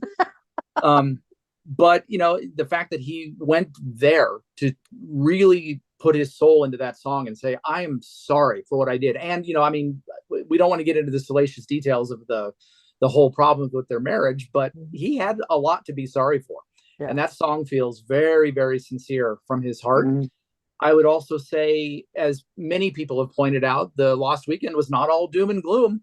And Goodnight Vienna strikes me as a really fun song, just John and Ringo having some fun, and that encapsulates the good parts of the Lost Weekend. And don't forget Number 9 Dream. I like Surprise Surprise, Sweet Bird of Paradox. I like Scared. Old Dirt Road's pretty great, you know. So there's a lot of songs I think that are very representative of this era. Every time I hear Scared's a surprise, great surprise, example. every time I hear the word, you know, somebody say surprise, surprise, I think of the Cecilia Black song Surprise. Is that who does that song? Surprise, surprise. Um, I can't forget who does that song, but I think isn't it? Yeah. Well, and Surprise Surprise is such an interesting song because wasn't it like Paradox? Wasn't that the name of a restaurant that Yoko worked at? But the song is technically about May. So it's kind of like it's a mixture of May and Yoko, kind of all in Kind of one like song. Julia. I, Kind of I like like Julia. Yeah, right. Very much I like like Julia. Surprise Surprise, but it Yeah. sounds perfunctory to me though. Yeah. As a it's good. I enjoy it, but I Mhm. just think it's like, oh, it's not going off for me, Yeah, kind of thing. interesting. Yeah. How about what you got? That one kind of Oh yeah, pretty hard. Yeah. Yeah. And I love Scared too. I think Scared is a fun Scared is track very, from very this Wow. period too. All right, Ken, how about you? What are your picks? What everyone said. and other things. I mean, I know you got others. no, the two outstanding ballads to me are Out the Blue and I Know I Know. I've been saying that for the longest time. I know it sounds better and better through time for me. Yes, agreed. Very Me. Beatles, that song in particular. Yep. Mind Games itself is one of the greatest singles of John's solo career. I always wished Intuition had been a single because I think that could have gone somewhere. And like you, Scott, I love I See Him Ascend, especially the lead guitar solo from David Spinoza, Yeah, me too. I love that. which he told me a long time ago was all one take, and it just worked. The way that song ends with his guitar playing is just phenomenal. It's like his heart is aching at that end. It's like it feels you can feel like the pain and the torture dealing with the guilt. Yeah. You know, Ken, you brought up a point about Mind Games being, the single for Mind Games. But I have to ask Chip and Scott, was there ever a proposed second single for that album? It was going to be what was it? Intuition. I wish it was. Well, it's commercial, that's for sure. Yeah. And Mind Games, actually, side 2 was side 1. Really? The album was going to open with Intuition, and side 2 was going to open with Mind Games. Wow. So were all the songs on side 2 going to be side 1? Identical tune stack, just flipped. Okay. And the album, which I think everybody might know by now, was originally going to be called Out the Blue. Wow. Okay. Thank goodness. Walls and Bridges. I love the fact, Scott, that you mentioned What You Got, because I can't believe that was a B-side. Right. I mean, that was strong enough to be an A-side for a hit. So should have fun. been. I love it, Yep. Scared is definitely one of my favorite solo Lennon songs. It's not just a great song, but I love the production on there. What's done with the horns in particular. Yeah. The sound of, the wolf at the very beginning. Yeah. Really perfect for Halloween. I play it every Halloween on my show, on my radio show. And John's vocals are just off the charts on Scared. And I'm glad to see Nobody Loves You When You're Down and Out getting this acknowledgement. I love Number 9 Dream. Steel and Glass, the production on Steel and Glass is amazing. I love everything about Walls and Bridges. So it's hard to single out just 2 or 3. Yeah. Yep. I'm glad you mentioned the wolves, Ken. When we were working on Lennonology, I bought a lot of really weird things as part of our research. And maybe the weirdest thing I got was the album that features the wolf howl. What one of us From can the hear beginning that of Spirit. song? Yep, they pulled it out of the library, and there it was. And they also used it on the Elephant's Memory album too. So I tracked through the album very carefully and noted which howl they used. So, Which album was that? it's actually it was put out. Yeah, do you have the exact name? The Language and Music of the Wolves, narrated by Robert Redford. It was like an educational album, I think, put out by the Smithsonian about wolves. And Robert Redford just talks about wolves, and when they're nervous, they sound like this. I'll be going on eBay after this and looking that up. Yeah. I think the whole thing's on YouTube. You don't even have to go that far. Yeah. Now, what bothers me, and now we're really getting into the weeds. There are actually two different covers. Which one did John have? I don't know. No idea. I just know which one I have. See, folks, you watch or listen to the show and you always learn something new. Yep. I didn't know that.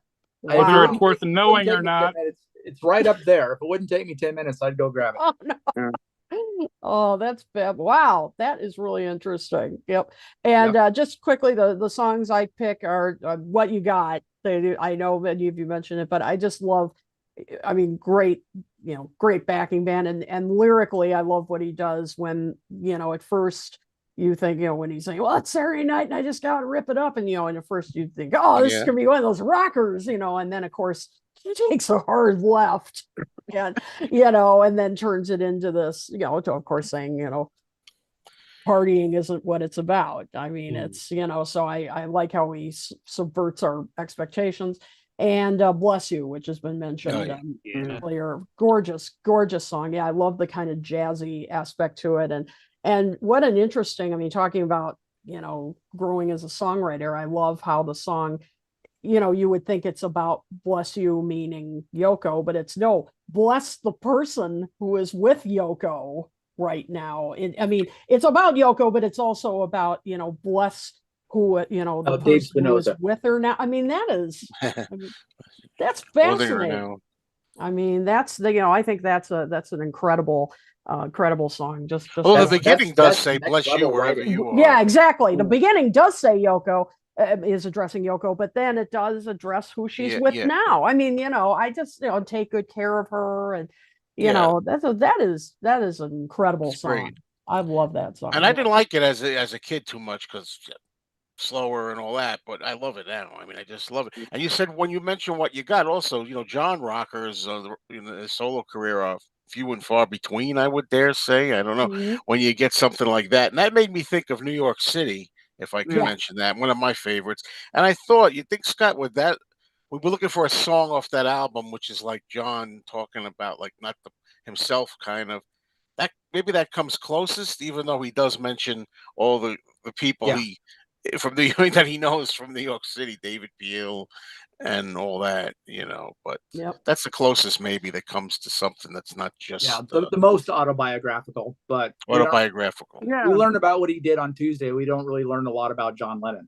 No. Yeah. Well, and that's I always say with Paul or anybody, like when people defend wildlife or something, I say, well, we got all those other John albums. This is one, sometime New York City, that's different in that regard. So you something different. I look at New York City as a sequel to Battle of John and Yoko in a way. That's right. Yeah. Interesting thought. Yeah. Yeah. And here's something I don't want to overlook either. I'm not a fan of Sometime in New York City, but the production is killer. Just listen to the drums on Sunday Bloody Sunday. I mean, when they kick in, it's like, wow, that sounds great. Yeah. So it's a very good sounding album of pretty mediocre songs. Yep. There you go. Talking about the drums, Scott, they brought Keltner in to keep the beat. So that's why. So it was Elephant's Memory, except for Keltner, and he was there to kind of do all the timekeeping. So is that him on Sunday Bloody Sunday? Mm-hmm. That's why I like it so much. There you go. Mystery solved. I think with Sometime in New York City, it wasn't just that John was writing political songs. I think he wanted to reflect what was going on in the news. It's like a newspaper is what at the time.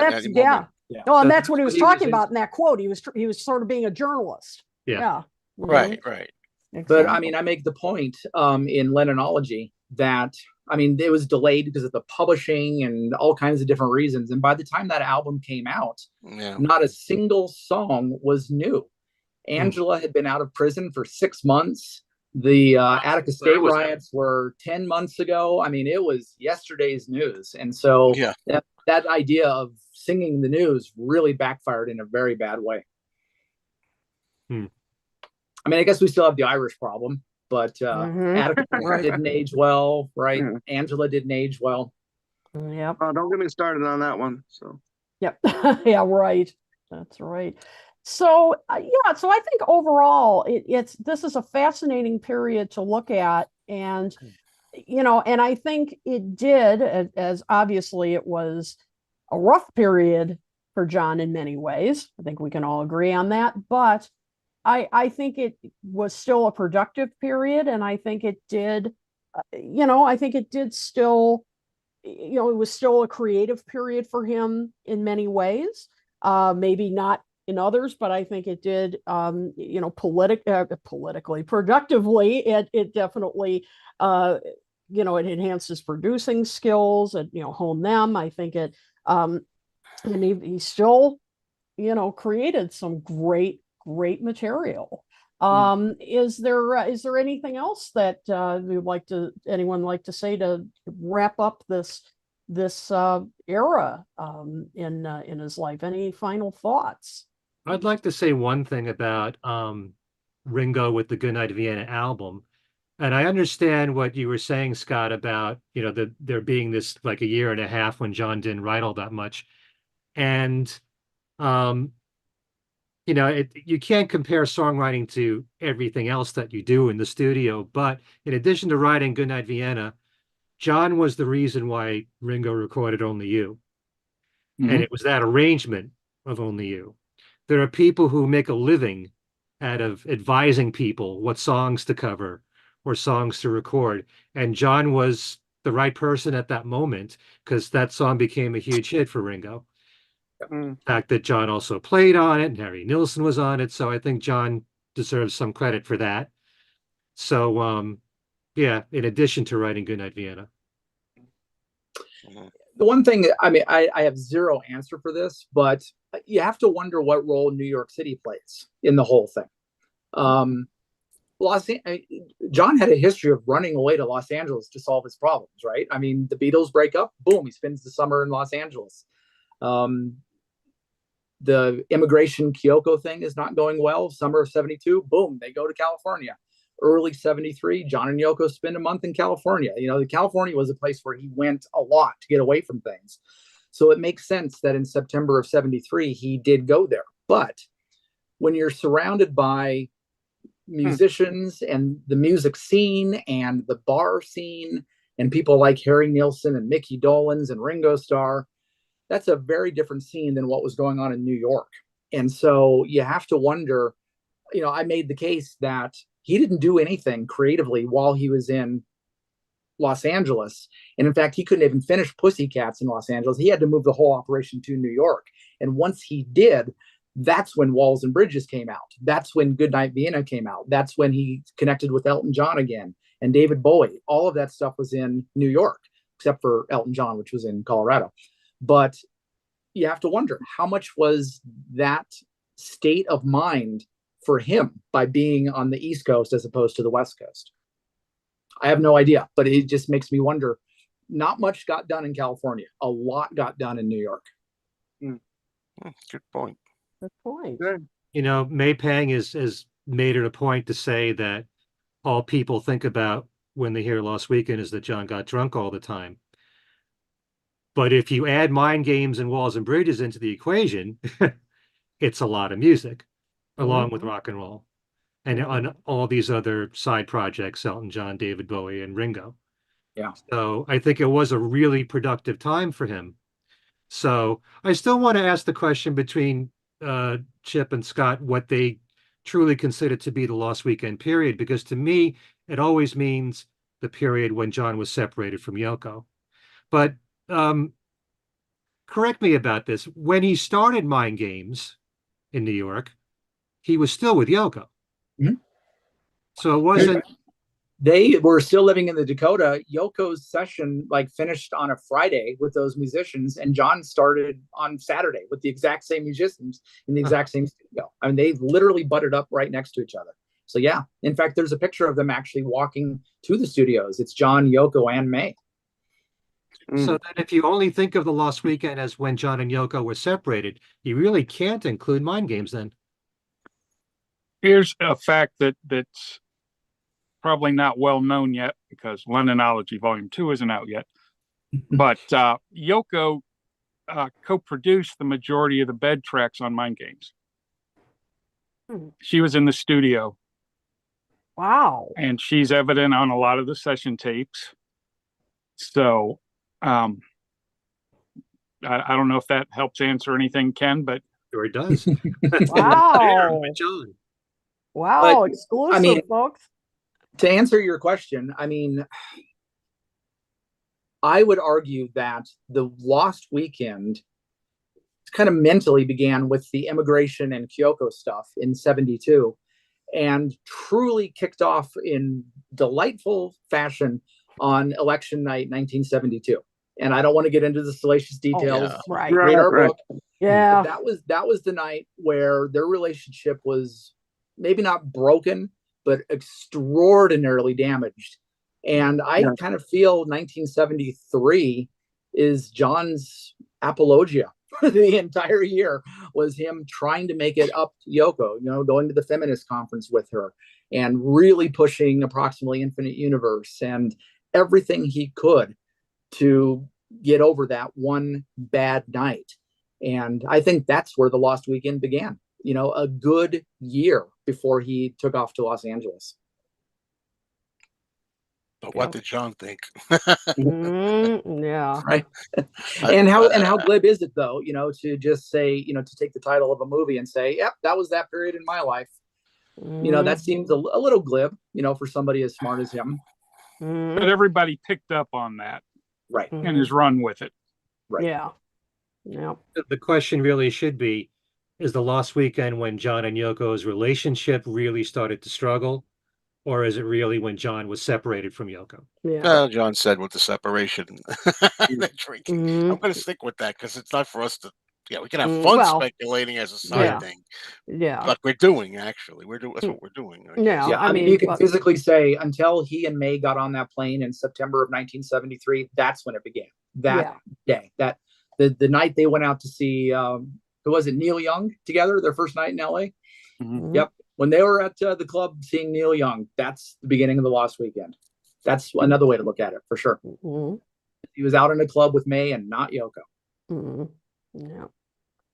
But it was definitely a transformative period in John's life, no matter how you look at it, and definitely musically. I mean, as I said, some of the music, the subjects, can be found in what would become Double Fantasy for sure. Well, if anything, it sealed for at least another 5 years that he desperately wanted to be with Yoko. Yeah. And that they were going to give it another chance. Yeah. So who knows what would have happened after 1980? But that's the one thing that came out of the Lost Weekend was they said, nope, we need each other. We're going to do this again. Exactly. And when you see that they spent the summers of 77, 78, and 79 in Japan, that's just really a nice bonding moment, just getting together and seeing her family and seeing her home country, and it changed things so much in their relationship. It certainly did. Well, this has been a fascinating conversation and a nice deep dive into this period that so deep. But really into a period that I think is misunderstood, and there's been a lot of myths about it, as you guys were referring to, and I think more attention needs to be paid to the music that came out of it, and how his artistry evolved during this period. So thank you guys so much for joining us and lending your expertise to this Yeah, discussion. this was excellent. Thank you. Can't think of Yeah. two Guys. two better people, Scott and Chip, to Thank take you. part in this. Absolutely. Yeah, so Chip, much fun. tell Thanks us. for having us. Oh, you're welcome. Mm. Tell us a bit about Lennonology, the book that's out now, and tell us about the book that's coming up. Well, I think Scott kind of, or perhaps it was you that summarized in the beginning that it was their personal and professional relationship from 1968 to 1980 is the basis of Lennonology Volume 1. It's a day by day, and it's written without the value of foresight, so it unfolds as the events are happening. The subsequent volumes are. I think the next one's going to be with the all of the session work, all of the studio albums, and then possibly the third would deal with the home recordings and the whole composing process. Wow. Cool.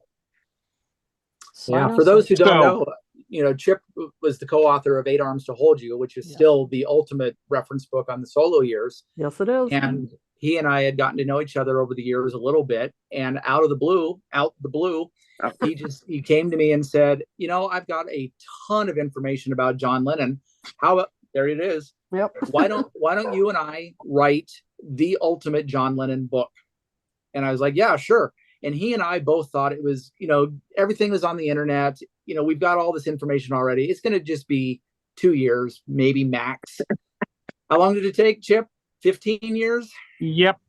Wow. And it's Wow. already Yeah. 8 years old. And it's already 8 years old. Yeah. Chip's favorite line that he said was, we're 15 years into a 2-year project. And, we had to make the monumental decision. It was just going to be about John. And we got into it about 6 months and we realized you cannot tell his story without also telling Yoko's. So we had to pull her into it as well. So it's equally about John as it is Yoko. I think that was a great decision as well. Yeah. I mean, when he spends 6 months working on approximately Infinite Universe, how do you just delete that out of his story? You can't. Right. You can't. I mean, listen, during that separation, right, he's singing about Yoko, right? I mean, he's not singing about Cynthia anymore, right? He's singing, that part's done. I mean, I get Not it. much I mean, may. yeah, Mhm. that was a very wise decision to include Yoko in the book. Yep. Thank you. Thanks. Absolutely. And where can people reach you guys and purchase the book that's out now? There you go. There we go. Still here. Yeah. Dust it off. And And I'll put both this in the books, comments too. Eight Arms to Hold You is going to be 24 this year. Wow. And it went out of print rather quickly. And Mark Easter and I, who co-authored the book, decided to update it a few years ago and publish it as an ebook.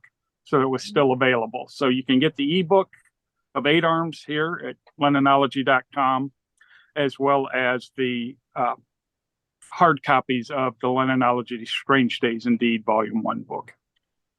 If you haven't looked at the electronic version of Eight Arms to Hold You, and I don't have a horse in this race, I'm just a fan of this book, definitely get the electronic version. Chip and Mark updated it dramatically. It is a very, very different book than the print copy with so much more information. I love their perspective. They said, what if we wrote this book in the year 2000, knowing what we know now? So there's no Ringo to 2018 concerts, right? It still ends in 2000, but it's got way more information for those years than it ever had before. So the electronic version is well worth it. And my favorite thing about Lennonology.com, you can get the first 3 chapters for free on the website. So go check it out. Go read through 1968 and see if that's what you're into. Very nice. Yeah. All right. Okay. Thank you both. All right. Before we get to what each of us are doing, let me just quickly tell you that you can reach us at Talk More Talk at talkmoresolotalk@gmail.com. Somebody in the comments actually already mentioned that he had an idea for us for a future show. So just email us right there and let us know what you have in mind. And who knows, you may see an idea of yours on a future show. And of course, we always welcome feedback.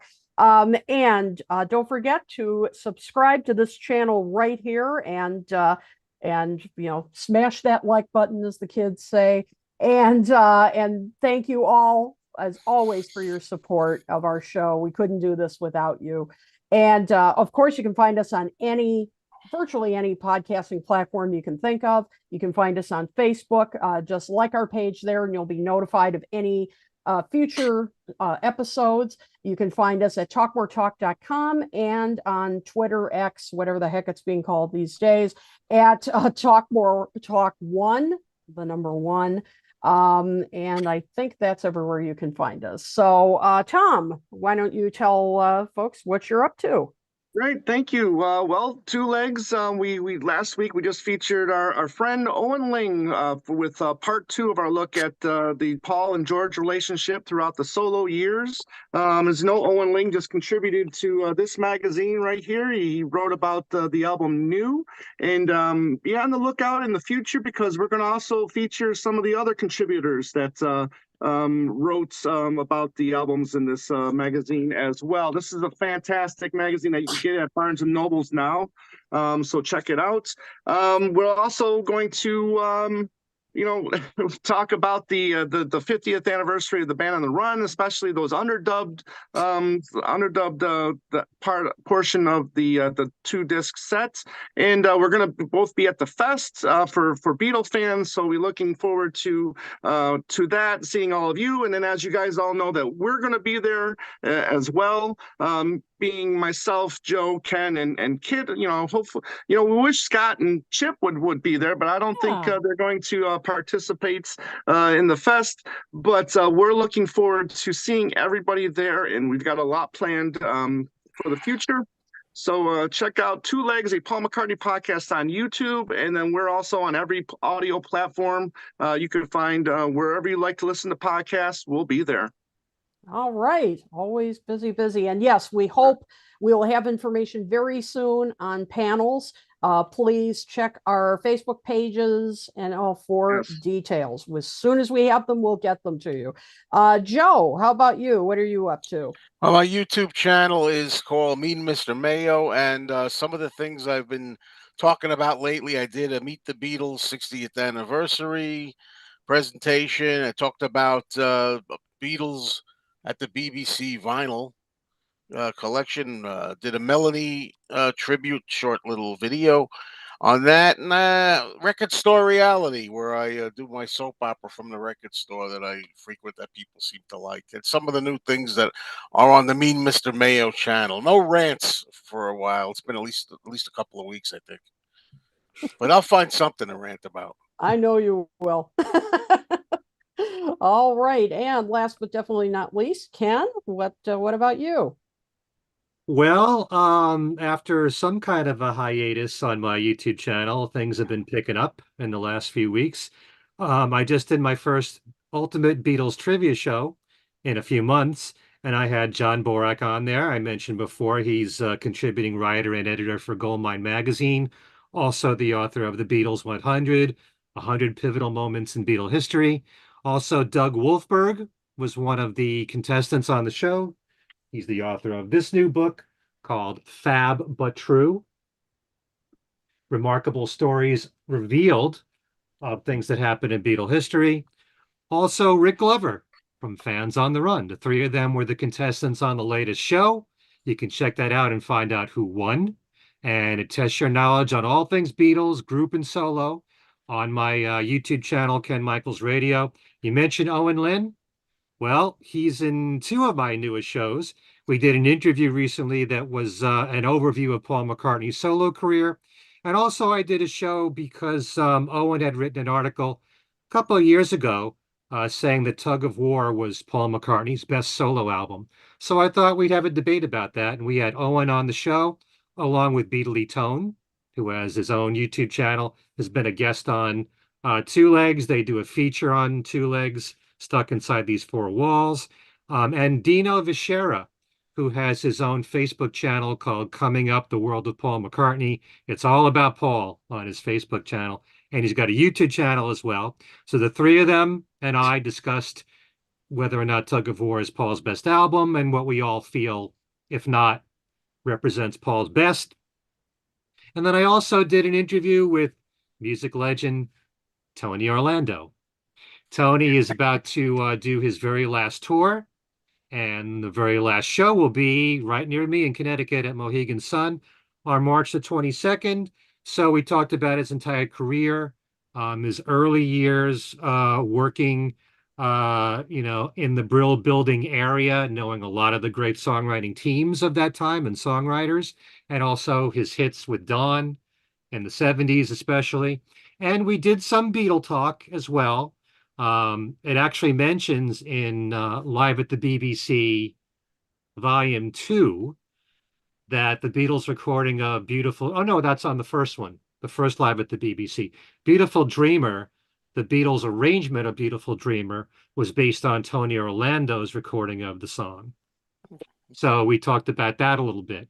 But if you're a fan of Tony, this is his last tour, and he'll be playing at Mohegan Sun on March the 22nd. I should be going to that show. Also on my website, kenmichaelsradio.com, my Beatles trivia, which is every 2 weeks at the moment. You can win the brand new Weekling CD called Raspberry Park. Starting next week, I'll be giving away Steve Mattio's new book, Act Naturally, where he covers all 5 Beatle movies. And again, that's at kenmichaelsradio.com. Go to the Beatles Trivia and Games page.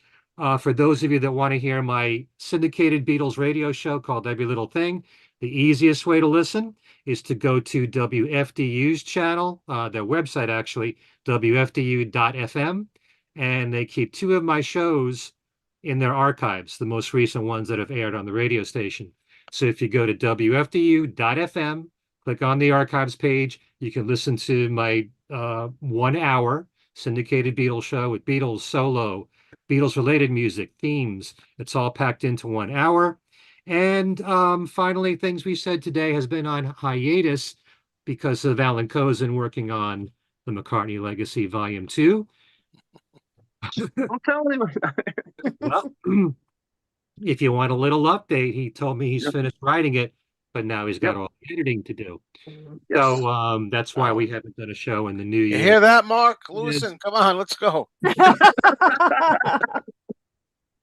Talked to Adrian I the other think no day, matter and what, Mark's book will come out after the McCartney Legacy, What's that, Joe? the next book from Mark. But yeah, we should be doing a show soon, probably after the fest. Yeah. I know they're working on getting a panel together, hopefully, for Things We Said Today, a panel for us combined with Two Legs. Yep. We'll see what happens. Yep. We're probably not going to know till The last minute. The night before. exactly.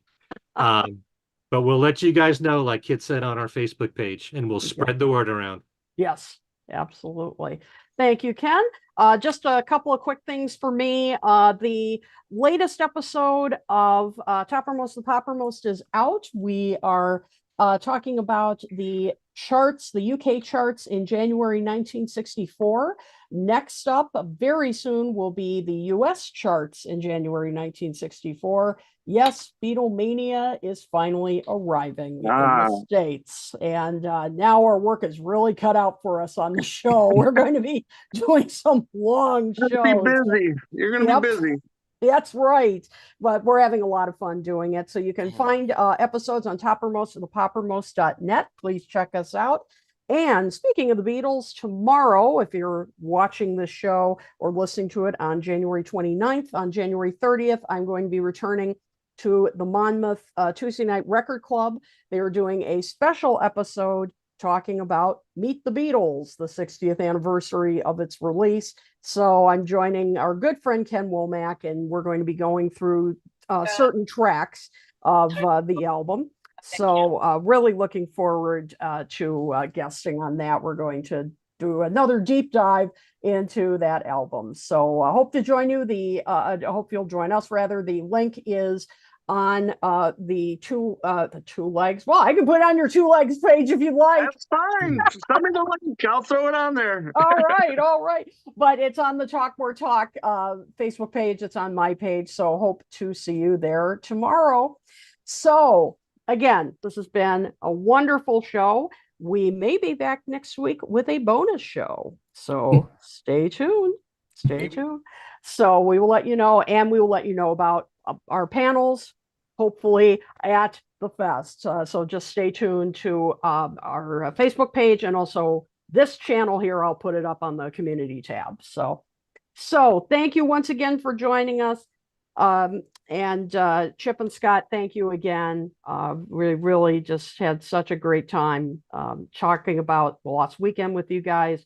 So for deep breath, Tom, Chip, Scott, Joe, and Ken, this is Kit saying, out the blue, you came to us, and we thank you very much. That's a good one.